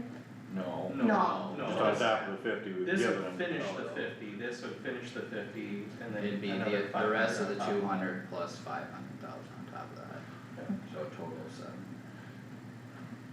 Just to be the stick in the mud, it sounds like a lot of money to me. it is. It is, And you talk about calls you get, I get calls from probably the same people everybody gets calls from the north part of the county and to the tune of, it's not our project, that's your project down there, and it might be an eyesore for the city of Algona, but let the city of Algona pay for that, and I don't think the So- fairgrounds is an eyesore. There's. I didn't say Oh, that, yeah. somebody said The that, current grandstands has been referred to that. somebody said that. It probably is. I guess the thought process and rationale that I've used in conversations that I've had is, I feel like the wind turbine projects were very divisive in the community, and this is something everyone in the community would have the benefit of receiving and enjoying and using. Not everybody does to the same extent, some do, some more, some less, that could be a variety of factors, but I think, my personal perspective on the use of the funds for the TIF, I think there should be a combination of infrastructure and economic development, and, I mean, you could split economic development a lot of different ways, but there's other counties that use TIF to establish industrial parks and encourage businesses to come in, which then brings jobs, which stacks on itself, and I guess that would be more my bigger vision, but we haven't gotten to the point of even having any of those conversations, I guess. But I think it should be used kind of as a multifaceted approach, because at the end of the day, whether it's a road or a bridge or whatever, if we borrow the entire balance of what we expect to receive from the TIF and started building bridges and building roads like they're going out of style, then they're all gonna fail at the same time in another 20, 50 years, whatever the lifespan is. And I don't think that's sustainable either, so I think we need to take a long-term measured approach and balance things out. Yes, that's how I'd wrap a bow on that. I'm gonna throw out a number, 5.7, Million? to do the 700,000 towards the grandstands and project, and 5 million go towards infrastructure. That's the roads, bridges and everything, that would fulfill, making sure we're taking care of our county facilities and infrastructure. But then you're gonna have, and are you gonna build $5 million worth of projects in 1 year? Or are you gonna do that over 2 or 3 years, or what? Because you're gonna have that on top of the local funds that we're doing, on top of federal and state dollars and all that, I mean, then you start stacking stuff where it's way outside of what we're normally spending. But if we're looking to do, if we're looking to do if we're looking to do this, once every 2 to 3 years, that $5 million is gonna go pretty quick over 3 years. And then it's gonna be paid back. Doug's got a list of projects that he could easily put $5 million worth into in the next couple of years. Yeah. So, And also what we're doing right now as far as funding is not keeping up with what needs to be done. That's why we're falling behind. Can I ask this? Probably a loaded question, but it's just for my own brain curiosity. So this, if we do this 5 million, how does that go to your local match like every single year? Cause so if we did 5 million, how does that go towards your local match for the next 3 or 4 years, or just It for would be 1 year? when money is spent in what fiscal year. Okay, cause could it be, if we do more money, and I'm not talking about taking anything away, but if we're gonna do say we do 5 million, could we use any of the local option sales tax money that you get to try and do a little bit more property tax relief on the rural basic side? Like if we're Well, I giving mean- more on the TIF side, Yeah, Do that or you're property robbing tax. Peter to pay Paul. not You're- really, you're- cause we're giving another 5 million, so I'm just, Yeah, but if it's over 5 years, and that's $5 million, and then you don't reduce other expenditures by 5 million. So, I mean, there's only, I will say this, I think there's only so many projects that the TIF money can be used on. Roads and something at the fairgrounds. I don't think anything else, Can't be used for Can be bridges, yeah, roads, roads and Roads. bridges. Yeah, what's It's- identified it's in the what's- that's urban what's renewal identified, project. without an amendment to the plan, what you're talking about. Which If is you're gonna possible. amend the plan, you're gonna have to get attorneys, I don't know what it costs. I don't wanna What do that were we again. gonna amend the plan for? I didn't know we were amending the plan. I didn't. Pardon me? I didn't know we were amending the plan. I didn't. No, know that. if, I said, if you're talking about creating a new area to spend money on, well, you can't do that without amending the plan. Oh, yeah, no. There's only so much you can spend the money on. Was that, And even in rural services, there's only so much money you can spend, I Yeah. know that, Mm-hmm. I know that. you know, I so. do know So, that. my thought before that I probably didn't clearly finish was kind of along the lines of what you just said, Amber. Actually, and it doesn't, to me, I don't know that it makes any difference whether it's local option sales tax or direct property taxes. But if we reduce the transfers for either of those, because of the funds we're spending with TIF, it would potentially offset, but actually, what my thought on that would be is, if we reduce those transfers in any regard, we could use that to have money available to do an internal loan for the purposes of having the funds spent from TIF and kind of build itself, so. Not $5 million worth. No. No, but I mean, even if it wasn't done all at one time, or partially, but you could build that fund balance by having it pay itself back year over year. I think we're getting too complicated possibly. I was just asking the question because I thought, well, if we're gonna continually use this tool and it's continually gonna get this money so that we can give more money to roads and bridges, maybe we could use the others. I was only talking local option sales tax as a tool to help lower property taxes, because the purpose of local option sales tax that we used when it was passed was property tax relief or any lawful purpose in the rural basic fund.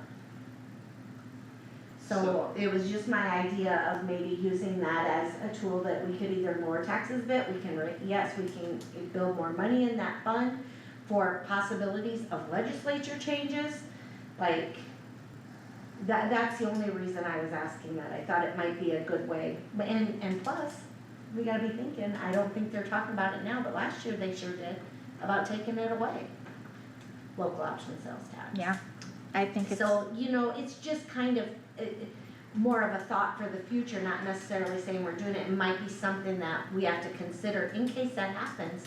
We're gonna have to definitely use more of the TIF as a tool, as long as that money keeps rolling in.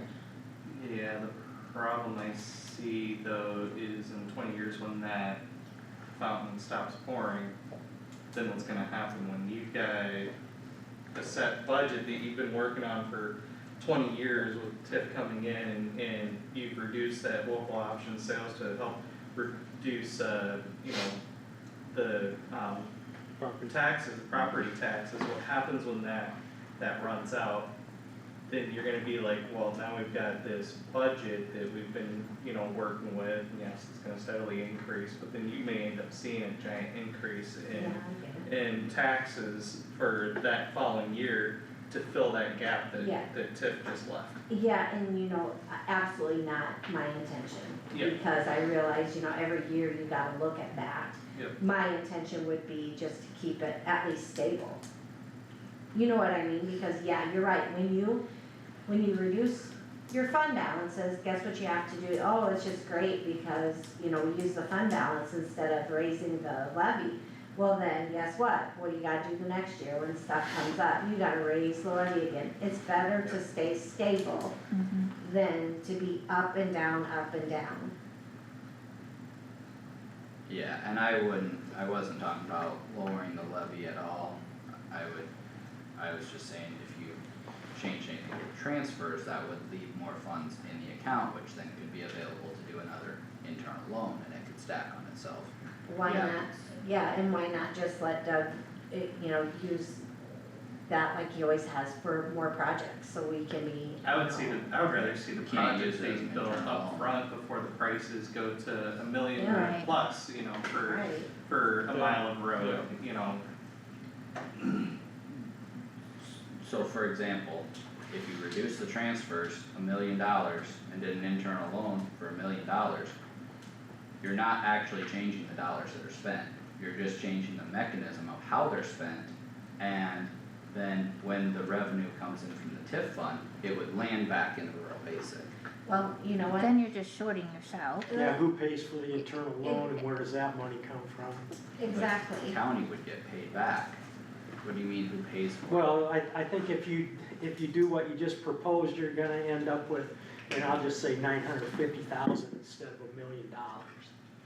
Right. I mean, you get your Yeah. internal loan for $1 million, takes $50,000 to pay for all the work that you need to do in order to get $1 million loan, you got $950,000 to What- use. What has taken $50,000? Attorney fees, you got, it's gonna cost something.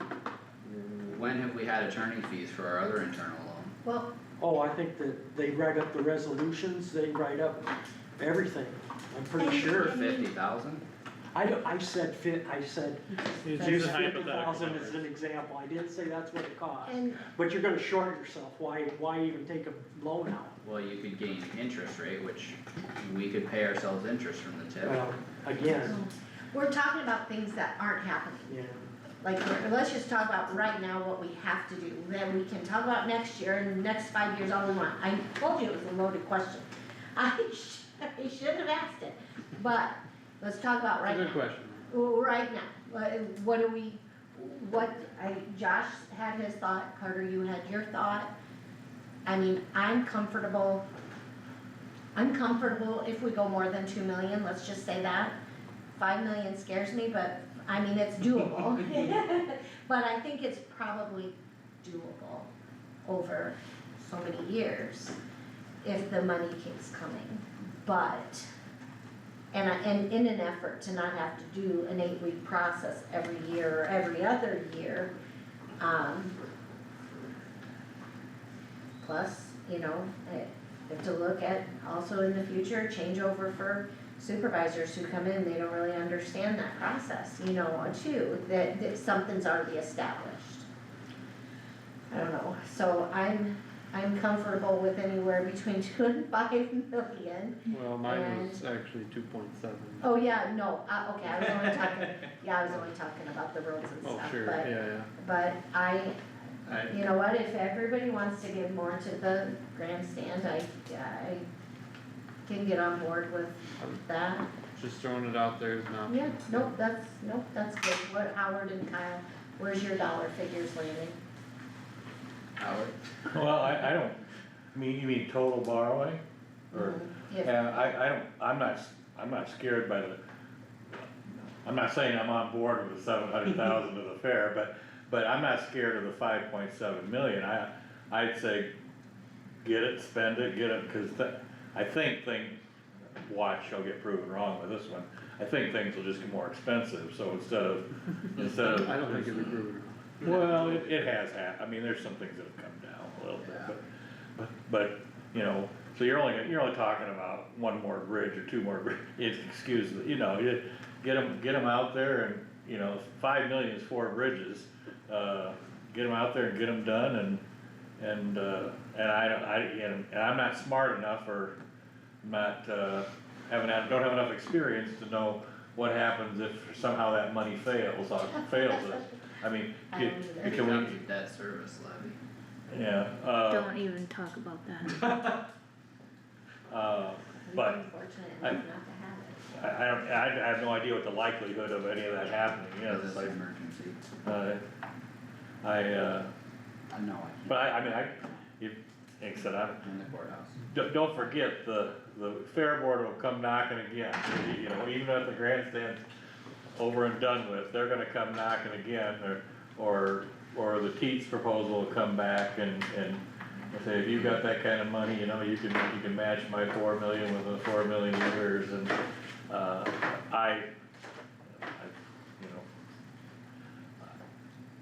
unfortunately, that 4 million can't come from the TIF, Right, right. you know, Yeah, that's, yeah. that's the unfortunate Well, part. Doug will pay for it. Personal checkbook, right? No, this is out of his department, cause we did his bridges 4 years early. Again, I guess somebody could find out what it costs to administer this thing. I don't know what about the 8-week part scares you if somebody else is doing all the work, but I mean, if G&O bonding company, I'm making that up, but is doing all the work, you know, and we just do, if it's cheaper to borrow it than to go through the process, I'm for going ahead and borrowing it. If it's cheaper to go through the process instead of borrowing it, but again, that takes away from, and I agree wholeheartedly, you know, with that, it's only gonna get more I think it's only gonna get more expensive. So you'd have the benefit of, I mean, looking in the past, if you'd have spent 5 million in 2020 instead of, or 19 instead of 25, you know, you'd have got what, not twice for your money, but, Close. you know, so, you talk, At least half. I'm sure that, yeah, I won't even say that out loud, I guess, it had nothing to do with the county, it had something to do with somebody else, but, they spent a lot of money, you know, back in the 2010s and between the cost of things going up and everything, they look like brain surgeons as far as I'm concerned. I'm not against what Josh said, I'm not necessarily totally on board with the 700,000, but I guess if we don't, who will, I don't know. We will get, so I can jump on that, I guess. But I think we should find out what it does cost to, and, I mean, does anybody here have experience with this general obligation bond? We do, we have never had to have that done for many, many, many years. How did we, the law enforcement center, how was I that? thought it was just through local option sales tax, wasn't it, or did we do bonds? No, there was I wasn't part of the I'm bonds. pretty sure there was a bond Was involved there? in that. I thought anyway. I thought the banks kind of, Yeah. let's say Did there we was do- borrowing. Yeah, did we do the bond and pay for it with local option sales tax, is probably how it was. That's what the school did with their athletic center, right? And, They they sold bonds, but it's being paid back.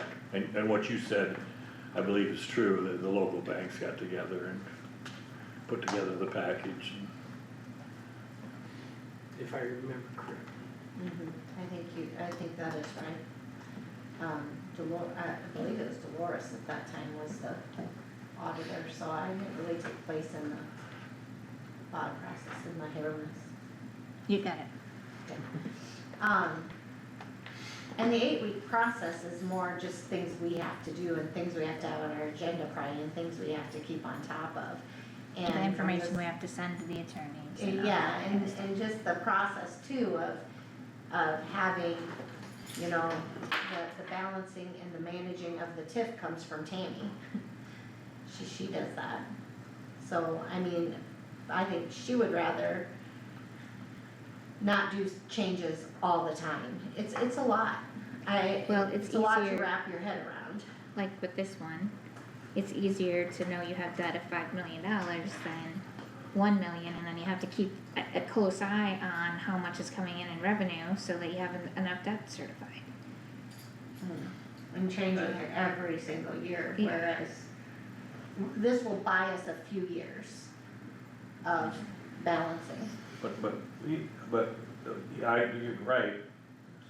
How do you anticipate it ramping up? How fast? It was 500,000, it's gonna be 1 million, and then 1.5 million, and then 2 million, it's gonna ramp up like that, or?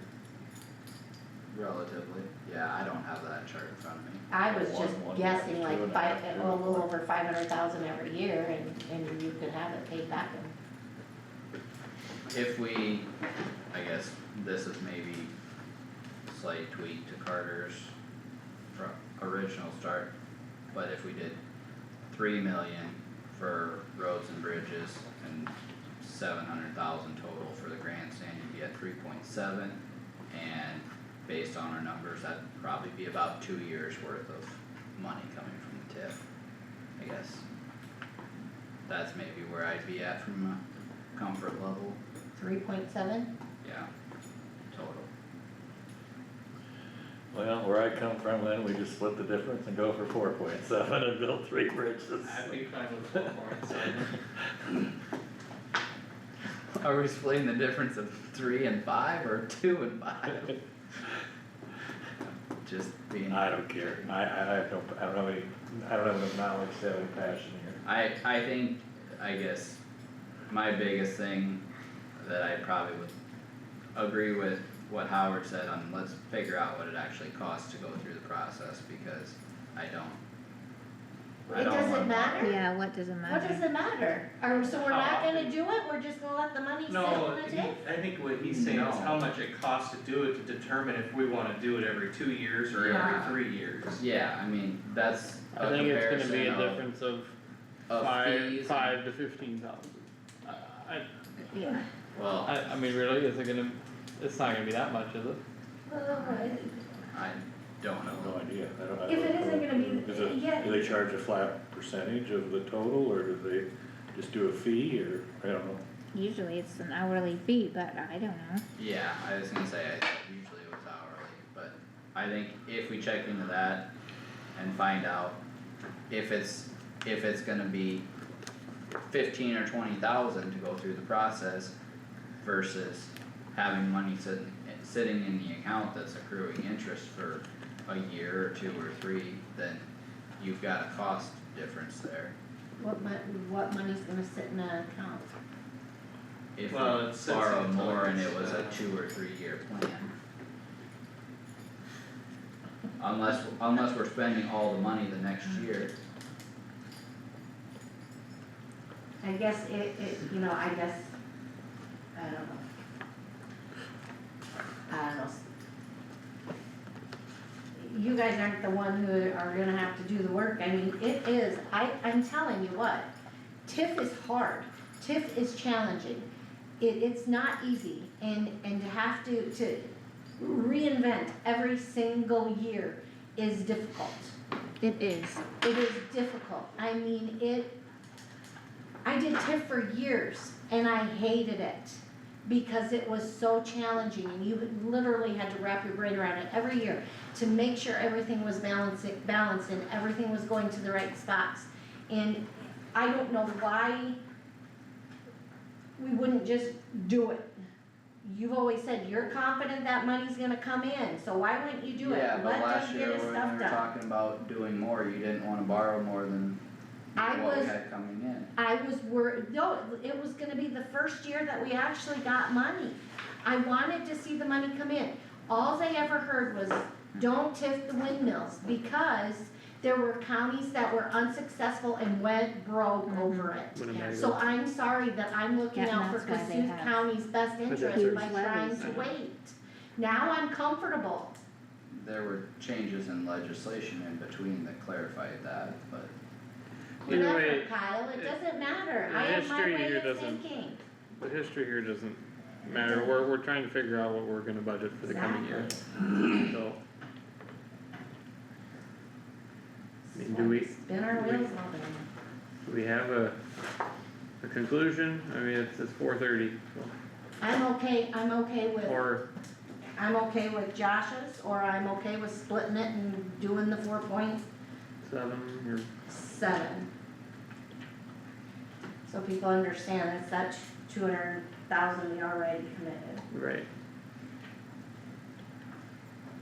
I hesitate to ask, I just don't wanna poke the bear or anything, but you being the bear, but, okay, if we do that, are we committing to the 700,000, has that decision been made? I was Well, gonna we've ask that committed too. to the 200, so we're committed It'd to be the another 500. 500,000. I understand, yeah, you're right. Okay, so I'll rephrase the question, if we say, okay, 4.7, 5.7, are we committing to the extra 500,000? That we, At this point, I wouldn't say yes, but it's just out, It's just our- you would or would I not? wouldn't say yes. It'd be our intentions to, but that's not, I wouldn't say that's an official decision. We're just discussing budget numbers right now, of what we want to, alright, What we want to, what our focus is on what we're going to borrow. We don't have to decide where it's going yet. So do we need a motion, do we need a consensus, what do we need? It's just budget workshop, so just consensus, I mean, No. Consensus, yeah. Well, what numbers Doug's gonna use for his, Yeah, is that Budget. 1 year spend or spent over 2 years? or- right, Doug, cause you're gonna need to If you're gonna know borrow the money, I'd say spend it, that's my. what to put in for your I bridges, agree. Will it come out, God, I get so confused. Will it come out of, non-departmental. capital projects? Does that go into capital projects then? It goes into, yeah, I believe so. So we So- have to budget that. Well, I heard that 300,000 went in the million, right? Didn't that come up, didn't that go into the capital projects fund, same place it would go? Yeah. yeah, Mm-hmm. cause right now, yeah, capital projects, Buffalo Township Urban Renewal, last year, or this current year, 1.3. But we didn't do anything with that, Okay, but let's nothing's been spent out of that. figure out the years. No, not yet. So we're budgeting for 26, 27. Will we see any of this money till 27, 28, or will we? We'll be getting the million here, But that's already kind of, Well, yeah, what we did before. yeah, what we did Yeah. before, so, It should all be in, if we start going through the bond They'll pay off the process debt, now, it yeah. should all be in. I see what you're saying, it'll pay off the debt that we already have, so Yes. will we have to just amend then, because we're not gonna go through the bond process until after July? If we're putting it in the budget now for fiscal year 27, we wouldn't have to do a budget amendment for it. But we have to, I don't think we can just throw 5 million in there without having the 5 million. Otherwise, Well- we're gonna be negative. Wh- See where I'm wh- going? I would say if you start the process now or anytime into the future, you just want it to finish after after this fiscal year is done, so that it lands in the next budget. The 'Cause taxes, Somewhere it's gonna come in as revenue. taxes are Where not, that place is at, I'm not sure, but I would the say revenue and the expenditure should be, budget for it in should fiscal balance. year 27. Okay, or, so we're just gonna budget the whatever dollar amount we said in the revenue and in an expense so that That's it's a what, wash right now. that's what we did this last year, yeah. Okay, okay, the expense will be in 27, but we won't start, the revenue won't come in until, No, the Revenues revenue, on the loan will come revenue. in. The revenue will. That comes in. it'll actually. Pay off the loan, it'll be spread over 3 years. correct, yeah. Yeah, okay, Joe, your your revenue and expenses, you're, in a perfect world, would hit each other. They right, may not, right? I mean, well, that's what we. you have could to sit do. on it for a year if you had to, a couple $100,000 if it, Yeah. so, Or you could combine it with another project Right. and use TIF to the end and then use local funds to finish it off. Yeah, because you have to have that debt in order. I'm starting to think my brain is going in too many circles. It's okay. we assume that if we called, I don't even know what the right terminology is, a bonding company said, we wanna issue 5.7 million in bonds, we assume that, and we told them, we don't want the money to come in until, I don't even know if that matters, but until after July 1st, they'd laugh and say, oh, it'll be after July 1st. That's I why don't know. she said I don't minimum know. of 8 weeks. I'm sure it can be longer. Right, they could engineer. The biggest thing is as long as it's there and the debt is there before we go into the valuation cycle, so Tammy can certify it.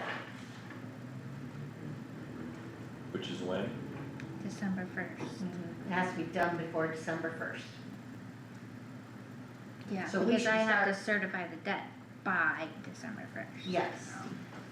And so that's why right after July 1st, we should start the process. Or, I mean, even if we started, I don't care, in June, but just so long as everything's kind of completed. Josh, 4.7 or 5.7? What are we, I mean, I said 5.7 Okay. at first, but that's still where you lean, or yeah. Hear what everybody else says. Amber, 4.7, 5.7? Or 3.7? Or 3.7, or 2.7? No, I mean, 2.7. I think we need to do more than the 2 or the 3. Oh gosh, I'm okay with. I don't mean to put you on Is that, spot, but- I'm okay with either, I'm okay with 4.7 or 5.7, Okay. wherever everybody else lands. Kyle, you got a preference? I was more comfortable with 2.7. I was trying to be in the middle of 3, but Okay, Yeah, my logic, I was trying to be in the middle at 4.7, I'll say 4.7, so. When I average all the, you gotta open your mouth and get it out there too. the chair votes last. You're not voting, you're just opining. No. Well, I could get behind if the board is wanting to do 4.7 or, I can get behind any of them. I can come down to 4.7, that's fine, if that's where everybody else is comfortable with, we Right. 4.7. I'm just thinking. I know we, excuse me, I'm sorry, I don't wanna spin our tires, but. You wanna think about it for a week? Nope, I'm ready, I'm done.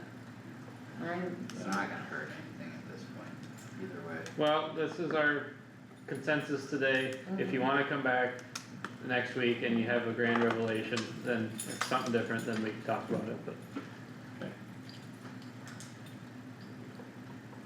Motion to adjourn. Okay, Oh, motion wait a by, second.